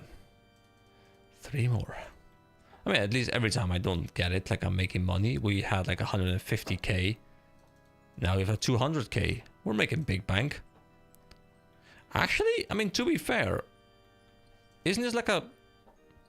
Hold on, when was that? That was like half an hour before. It's not great money, but isn't this like 100k an hour? That's not terrible. I mean, it could be a lot better, but it's not terrible.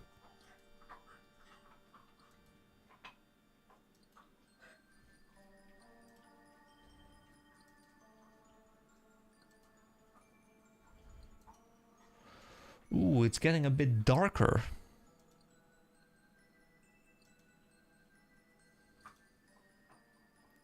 Oh, 1.3 million. Very soon, my mining will once again be my highest experience skill. Strength has surpassed it for now. But mining is trying to catch up. Any? Nope, nothing.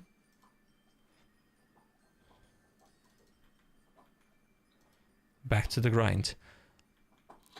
The mines, they call to me.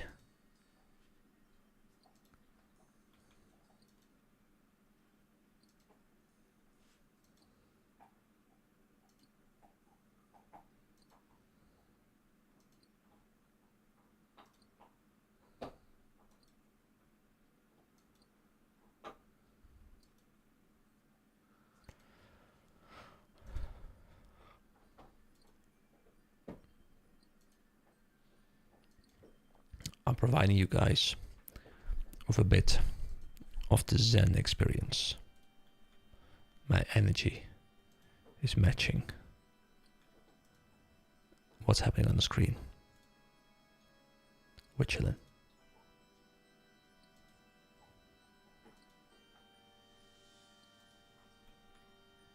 Nothing again. We go back.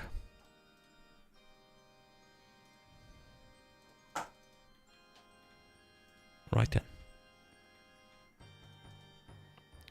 More iron.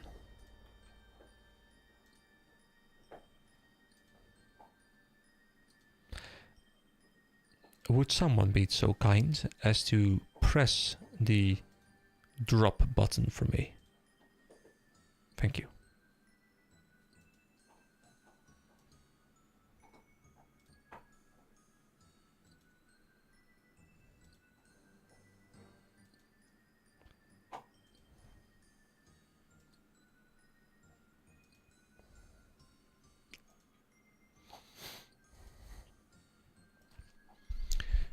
Guys, we have reached a point in time where the unthinkable has happened. I currently have no topics to ramble about. I know I promised you guys rambles, but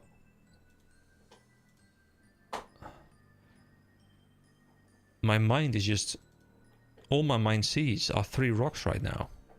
All my mind can do is click 3 rocks right now. There's no other thought going through my brain than a rock formation. We may have a problem. I might go to bed tonight and all I will see are these 3 rocks. I'll go outside and every time I see rocks I'll try to recreate the formation that I see today. I will have gotten 5 beginner clue scrolls had I spent them already, but they're in my bank. We've also broken 2,000 rocks. Mining iron in a circle is hypnotic, yes. Slowly, we are going from a medium energy ramble stream to a low energy hypnotic ASMR mining stream. You know what? You never know where these days are gonna take you. And sometimes we get epic loot. Sometimes we just sit here together in a circle. It happens to the best of us. But you must respect the grind. EK is lost in the sauce right now. EK is so lost. Dude, I am so lost in the sauce right now. I've become the sauce, you know? Like there's sauce all over my body. Clip it and ship it. It's just... I can't escape from the sauce anymore. The sauce is everywhere.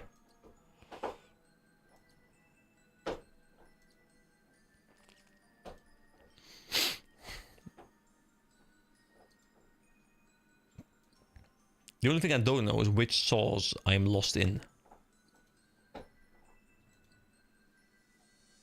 I hope it's at least delicious. Come on, please, someone give me the thing I need. Thank you. Guys, can you just press the button? You're not funny anymore. You're just I know you're actively pressing the wrong button. Come on, man. Come on.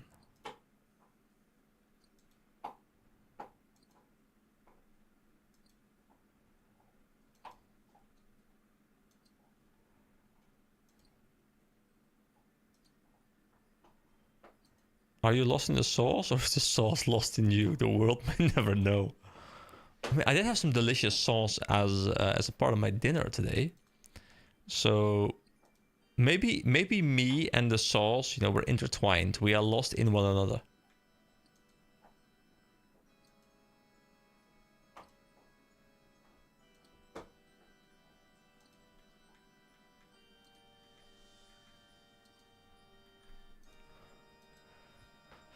We are going very deep today.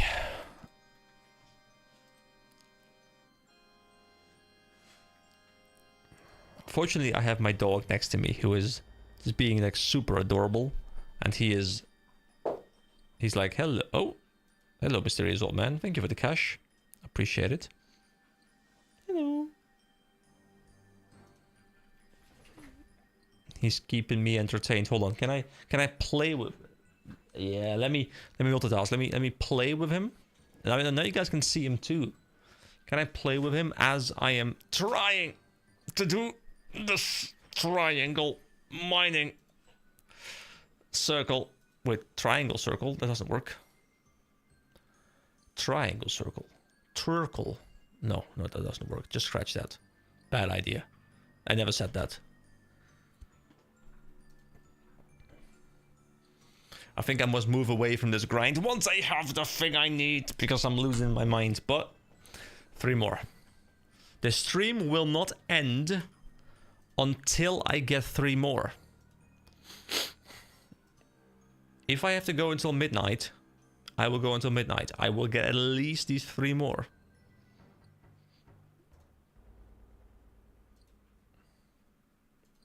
Come on. Come on, you know you want to. You know you want to give it to me.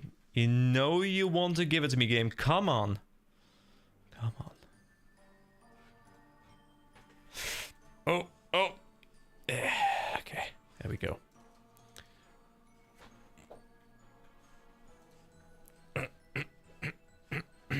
Well, I guess you guys' attention span at least has been checked. Let nobody ever tell you guys have TikTok brain. You guys have endured watching a guy mine in a triangle for 2 hours. So don't let anybody ever tell you have TikTok brain. We got one. Oh, hell yeah. 2 left to go. We got this. My God. We can make it happen.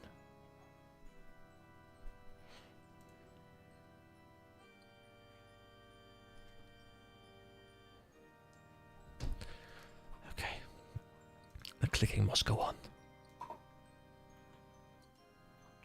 Can you have the last one in 4,398 seconds? Oh, you can have the last one. Okay. I mean, that's not too bad.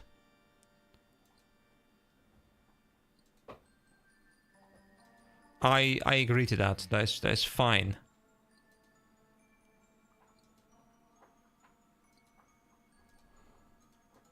That is, let me just do some quick calculations. 4398.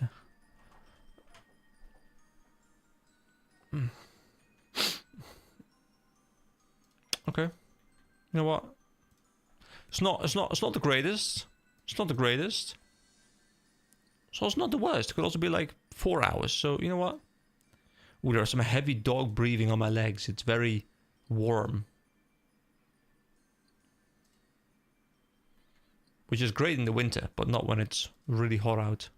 Actually, it's not that bad right now. It's currently 26. Actually, no, that's not correct, I think. You're lying to me. No, it is 26. Oh boy. It's actually much more than expected.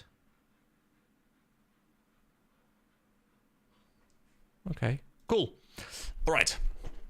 We must grind on. Cannot disappoint the viewers. I must grind. And provide absolutely zero entertainment value because I am completely out of topics.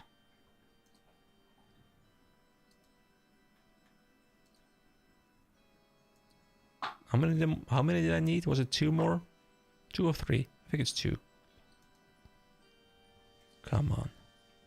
You can do it. Character.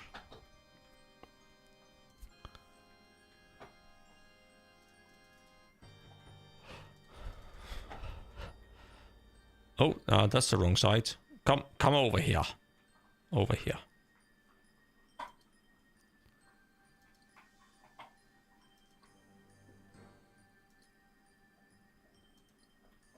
Maybe I should have done this at a much more valuable mine. Or like a much more valuable ore. So that I'm making much more money. I don't know if iron is like a decent money source. Maybe I should have gone to like coal or something. I think coal might be worth a lot more. Actually, is coal worth more? Hold on. So this is 76 each. Wow, I think I'm slowly losing my voice. Okay. How much is coal? Ooh, yeah. Yeah, that's like almost double. But we go back to iron because it's been my friend for a while now.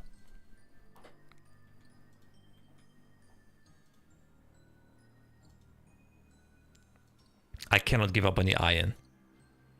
Ooh, ooh, ooh. And it's been rewarded. It's been rewarded, guys. I think we need one more. One more on ID mineral. And then we can do it. Yeah, look at that. 39. Beautiful. Oh, hell yeah. I can feel it. Hold on. Have we ever done mithril rocks? Hold on. Let me... Have I ever gotten mithril rocks? I mean, I've got mithril ores, I think. 165. Can I do adamant? Ooh, we could do adamantite. There's enough of them around. Oh, there's runite over there even. Wait, hold on. What level does runite require? Is that like 90? 85. Okay. I mean, we can do a bit of adamantite. So I think adamantite is worth a fair amount. Yeah, almost 600. Wait, why am I not just doing adamantite?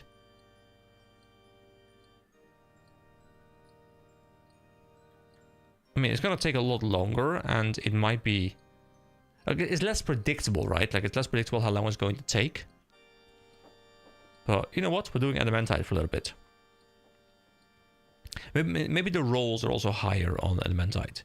I don't know how this works, like, if the minerals go up based on the... like, level of the rocks, or if you just always are better off doing the iron stuff, because it's the easiest one. Okay, they don't regen as quickly. I don't know how long they regen for, but there is a fair amount of them. Although I guess we're competing with people here as well now. I think so. If I can just have these 3 over here, that'd be nice, I think. I mean, I could go to a different world, of course. That's always an option. But I'm now committed to getting some adamantites. Haha, I'm quicker. Noob. There we go. I won that fight. Oh, I think he left and went to a different world or something. Now this world is all mine. Oh, never mind. He's back. Bye, Heike. Hello, Heike. This is Heike. I'm Ike.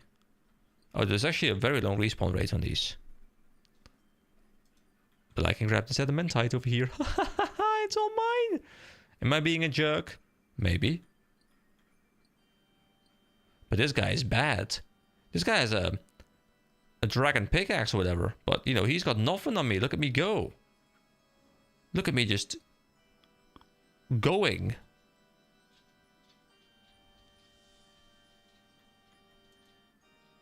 Dude, they're all... Dude, he's still not done with that one. Don't worry. I got you. I'll take it. I'll take it. No worries. Bro, I got you. That one should come back quite soon. So I grab this one and run over there. I will wait right over here. Oh, wait, that one is up. Oh, wait, didn't I? No, I got that one. But this one should be back quite soon.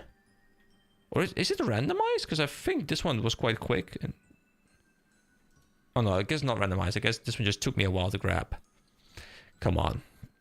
Come on, give me the minerals.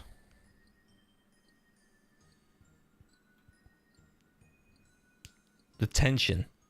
It is building. I can feel it.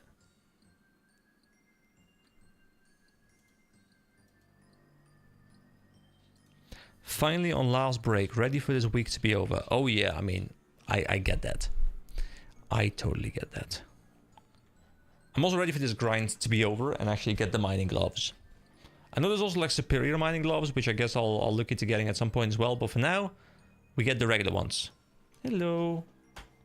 Oh, he's got a ball, guys. Look at this. Look at this. Like it's like a Princess Elsa ball. He found it at some point. And now he has to go grab it. Because that's his life mission as a dog. But yeah, I'm glad you're about to wrap up working. It can be very exhausting. Very well aware of that.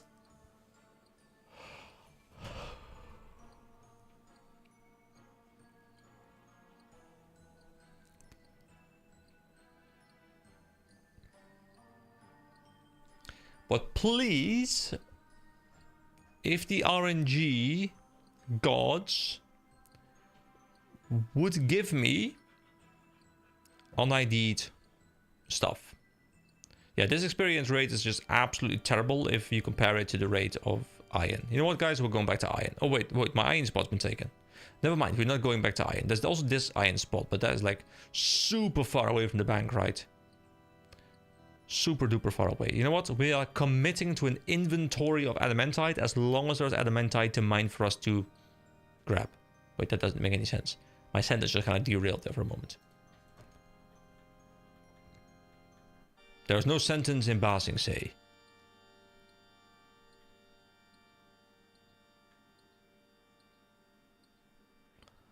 Come on. You know you want to. You know you want to give me the mine. You want to give me the stuff. Give me the good stuff. Give me the good stuff. Come on.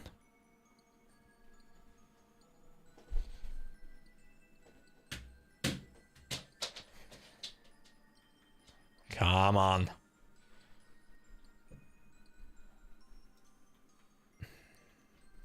Look at this. Look at this sexy man. Look at him. Look at him go. Oh yeah. There he goes. Mining.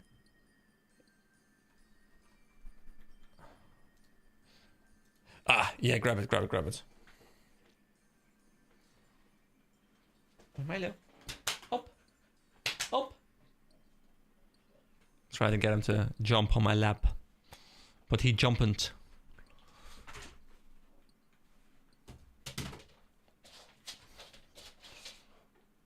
Oh my god, this guy just has like the lowest possible mining level, doesn't he? Wait, hold on. How is he so slow with that?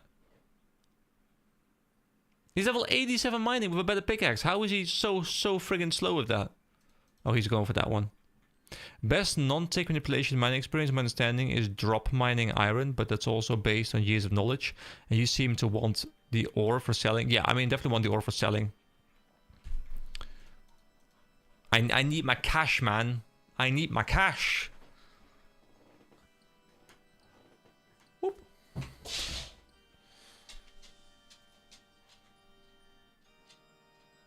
for selling, for smithing, for all kinds of reasons. And yeah, I don't really care about the fastest. Oh, we're racing. We are racing. The race is on. Oh my god, it's happening. Look at this. Who is going to win? I have no idea. Will it be me? Will it be him? It's probably him, but I think I'm better. So here we go. Guys, I need your power, okay? I need your power to win. I got friggin' won the race. Okay, we go for this one as well. Okay, here we go. Here we go. Here we go. Oh, him versus me. He has a higher money level, and he has a higher tier pickaxe. But once again, I can beat him because I have the streamer client on my side. Come on, AK, you got this. Come on. Come on, come on, come on, come on, come on, come on. You can do this. Yes, I beat him again. Here we go. That one, that one. Haha, sucker. Excuse me. Technically, the best nowadays is power mining nickel.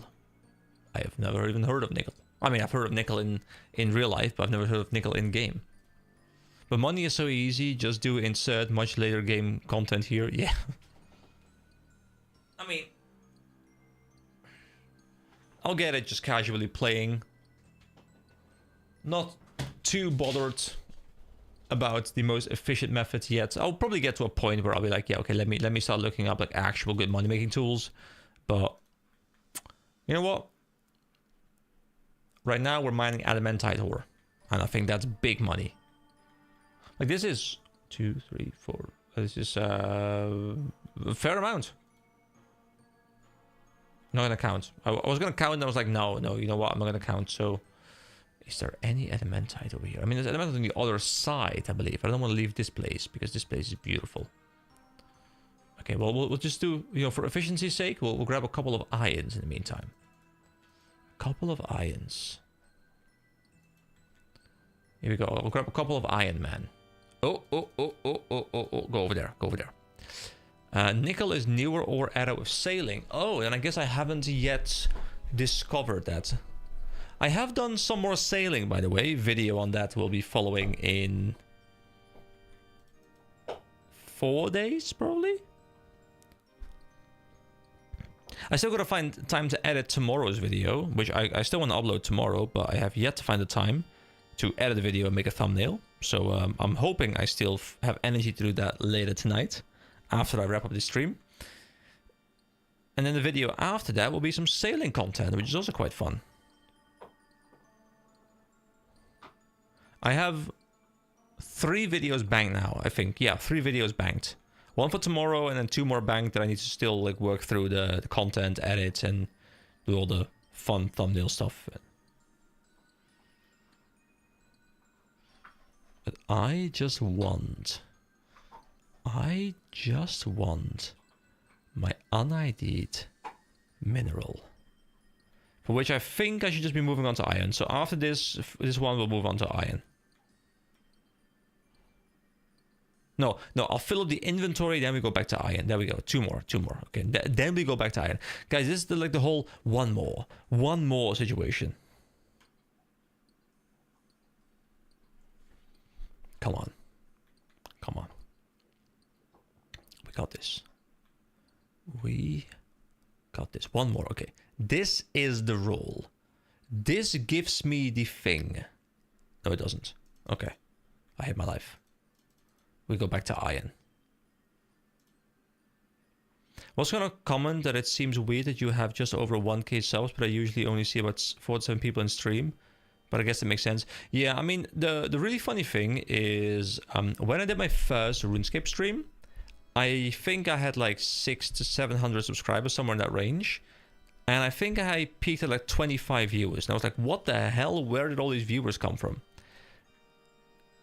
And I've never repeated that same thing again. I've gotten up to like 10 to 15. But yeah, it's also, I think my viewer base, first of all, it comes from different games, of course, but like a lot of the active viewer base comes from videos. But like only a very small portion of people will actively engage with the content. Like even my videos, like I'm happy if I get a couple hundred views. A part of that, of course, is subscribers. A part of that is also just not subscribers. And that means that, you know, if I upload a video to 1,000 subscribers, then I might get like, 100 subscribers watching it. There's like 10% of my subscribers watching it. With a stream, it's much less. I think it's more like 1 to 2% of my subs watch my stream. Because there's always the same couple of dedicated people here, which I love, by the way. I very much appreciate you guys coming out here. But in terms of absolute numbers, you're right. Like, it's very low. But I think that's just the way it translates. Like, subscribers translates... I think based on my own evidence, I think subscribers translate to about 10% of the subscriber number into viewers, and then like about 1 to 2% into live. I guess if you're only doing live stuff, then maybe that percentage is higher. But since live stuff for me is like a very secondary thing, and most people watch my YouTube videos, especially the OSRS series, I think it's a very small percentage. But I'm fine. Like, the streams to me are always something a little bit additional. It's never my primary content. At least it hasn't been. I'd be very much interested in like a future where I have a lot more time, if that ever happens, to do a series like the the OSRS series, with the entire series live. I think it would be quite fun to do that, especially if it's a game that has like lower downtime than OSRS, where I have like hour long grinds. But yeah, my channel is mostly built around the video aspect. You say it makes sense considering I see people with a few million subs only with like 10 to 20k in stream. Yeah, plus I think YouTube is just like a very crappy streaming platform. I think it just streaming on Twitch is just so much more efficient, I think, than YouTube, because it's built around the idea. This guy's just AFKing, so I'll just take his spot. About the idea of streaming, where YouTube is much more about long form videos and streaming is very much secondary.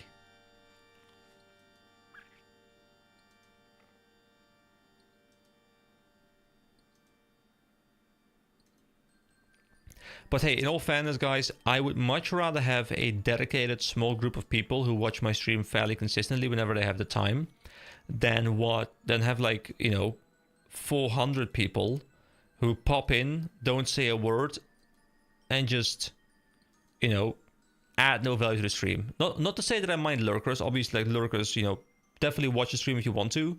But I'm also very happy to have like a small group of people who actively respond to the chat, because that makes my job, my life, my hobby.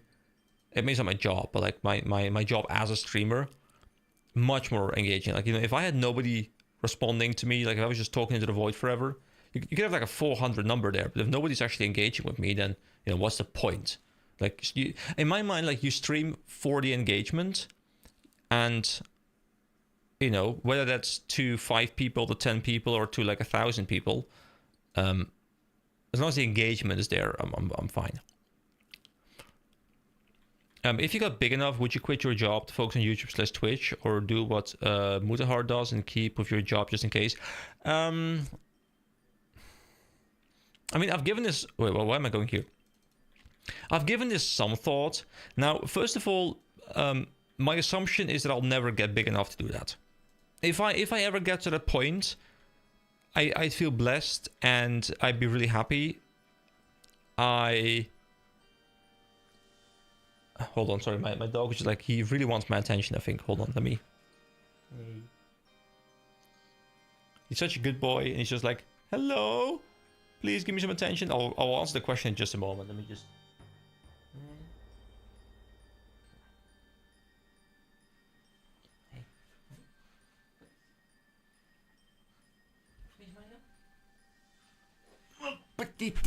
There we go. We have a little doggo.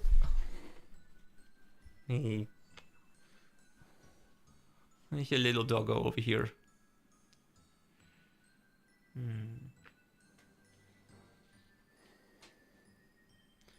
Oh, he wants to go down. Oh, okay.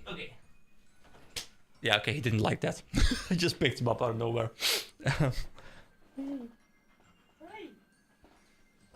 The ball. Okay. So, to go back to the point where I'm trying to play with the dog at the same time and play RuneScape at the same time. First of all, I'm assuming I never get there. But if I do, the way I think I would approach that is, well, first of all, I would ask myself, hey, do I still enjoy YouTube now that it's grown to a size where I feel as though I have to conform to what my viewers want as opposed to play whatever I want to play. If I still if I still enjoy doing that, then I think I would be very much open to the idea of doing it full time. But I would need to have some level of security, and by that I mean I would have to have good savings, preferably like my yearly spending multiplied by like 2 or 3, so I have like a very good buffer in case like there's rough months. And also I think I would have to make at least about 1.5 to 1.5 to twice the amount of money, like a couple months in a row, like relative to my current income.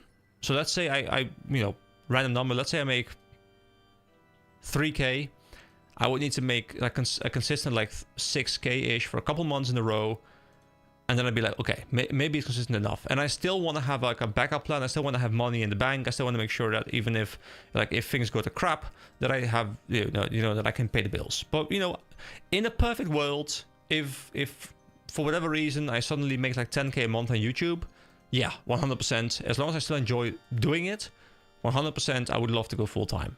But for the time being, it's going to be a hobby that I very much enjoy, a hobby that I'm definitely hoping will grow me a bit of cash, not to get rich off, but just because I would love to see like a return on investment besides the fun I've been having.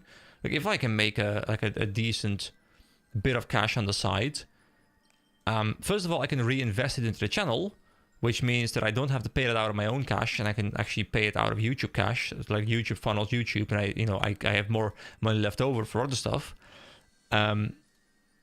But also because it'd be nice to number go up. Like number go up is just fun in real life, in RuneScape, whatever. Like number go up is always great. Markiplier has stated in an interview before that he misses having a smaller community because he can't form a connection with anyone anymore. Yeah, I think that's a really big problem I hear a lot. Like I think if you're a content creator and you have a following of like 0, then in your mind you dream of having a following of like thousands or like millions of people. And I think that connection probably stays there. Like, I'm currently most of my streams and most of the people I interact with, out of like all the people who are subscribed, I probably like actively interact with maybe 10 to 20 of you guys. I mean, there might be a couple more. Let's say 10 to 30 people I actively engage with. And that is very manageable. Like I can engage with each of you individually. Like right now, there's a bit of downtime. Nobody else is asking questions. So I can talk to you directly. I can answer your question directly. And I love this. And I think if this channel can grow in the following years and, I'm up to like 100 people, I think I can still do that. I might have to like pick and choose a little bit more which questions I answer. There might be a little bit more like random stuff that I just don't have to engage with. And I might not read every single chat message, but I think I'd still be able to talk. And now I think once you get into like the many hundreds and low thousands, I feel as though when I watch streamers of that like size, I feel like at that point you lose the connection, and I don't want that, because in all fairness, guys, the connection that this just like chatting to chat, this is the only reason to turn on the stream. Like I could be doing this right now while watching a show on my second monitor, and it would be more engaging from an entertainment point of view than like clicking this without anything on the second monitor. But you guys kind of are my second monitor. Like the fact that I'm just talking to you right now, this is my second monitor content. Like I'm your second monitor and you're kind of my second monitor. And the fact that I get to engage and talk about like a passion, like talk about the game, talk about what I'm doing, talk about like random rambles, it's what I enjoy doing. It's a hobby. And I would hate to lose that. So very long form answer, but yeah, I would love to go full time, but only because going full time means I have more time to do what I enjoy doing, which is this, and I don't have to spend that time doing what I enjoy doing less, which is my job. But that does base itself on the premise that I still enjoy what I'm doing. So yeah, I think the like very short form answer is, as long as it's still fun, yeah, sure. But obviously, in true EK fashion, I have to spend about 10 minutes circling around the point and then make the point. Even before you say, sorry man, I went AFK, missed the entire answer.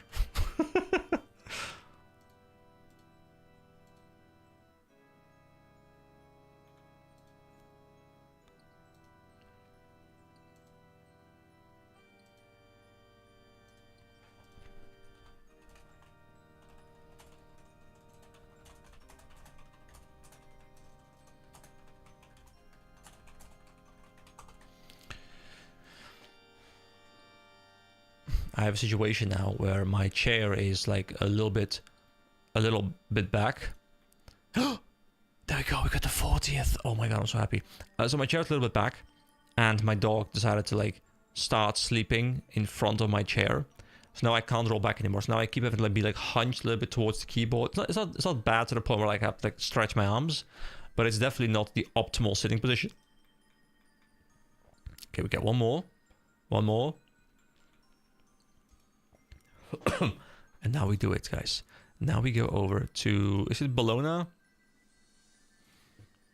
Oh, hell yeah. Oh, yeah. Here we go. Withdraw all. Oh, yeah. So we can also buy these for 100. But no, I want the mining gloves. Buy. Here we go. We have them. Collection log item. These will help me mine iron, silver, coal, and gold. Wear mining gloves.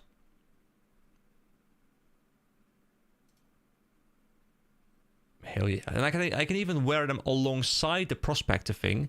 So now I'm looking to get the prospector legs as well, and I can step up my mining game even more. So how do they help me? How do they help me? Wait, does everyone... Yes, so it depletes after 2 as opposed to depleting after 1. And I'm assuming the expert version... okay, so the expert version said something about it works on these, but also on the higher tiers. So I'm assuming these don't work on the higher tiers. These still give only 1. But... Oh wait, this guy might have mining gloves. No, then he would have not won that race. Or does he have mining gloves and did I like ruin it because I took his thing and he was still like on his like first or second or third one. It used to be a challenge, but I believe last year it was changed to be a guaranteed challenge for a specific number of times. Okay, so I'm gonna guess that it is a... This is like a doubling.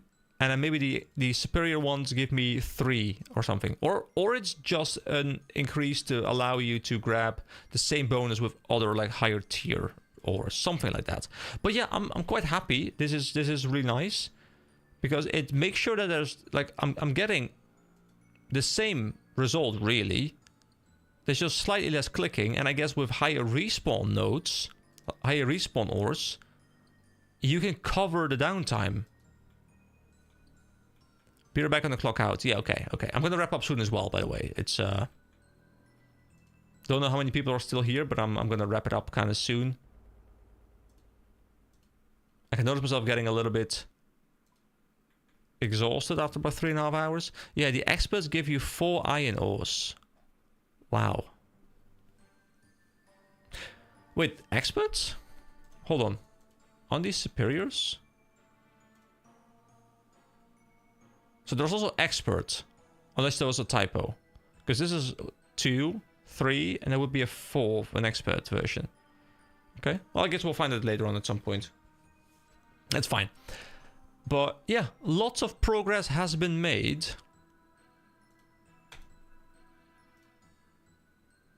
I'm a bit surprised, by the way, that the mining guild doesn't have gold. Like, I feel like gold is missing.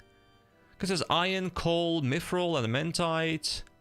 Runite. There's no gold, which is kind of curious. I guess there's gold over here, just outside. Because this is such a nice spot with a bank. I really like it. Expert gloves are made by combining the other 2 gloves. Oh, okay. Okay, cool. So there's even an additional tier, and I'm assuming you probably need... Actually, do you need additional unidentified things, minerals? Maybe, don't know. I mean, I'll probably grind for those at some point, but for now, I'm happy with my nice mining set. I'm assuming these don't do anything in the model mine, right? They just do something for the raw specific ores. Do they even have a look? They do have a look, okay.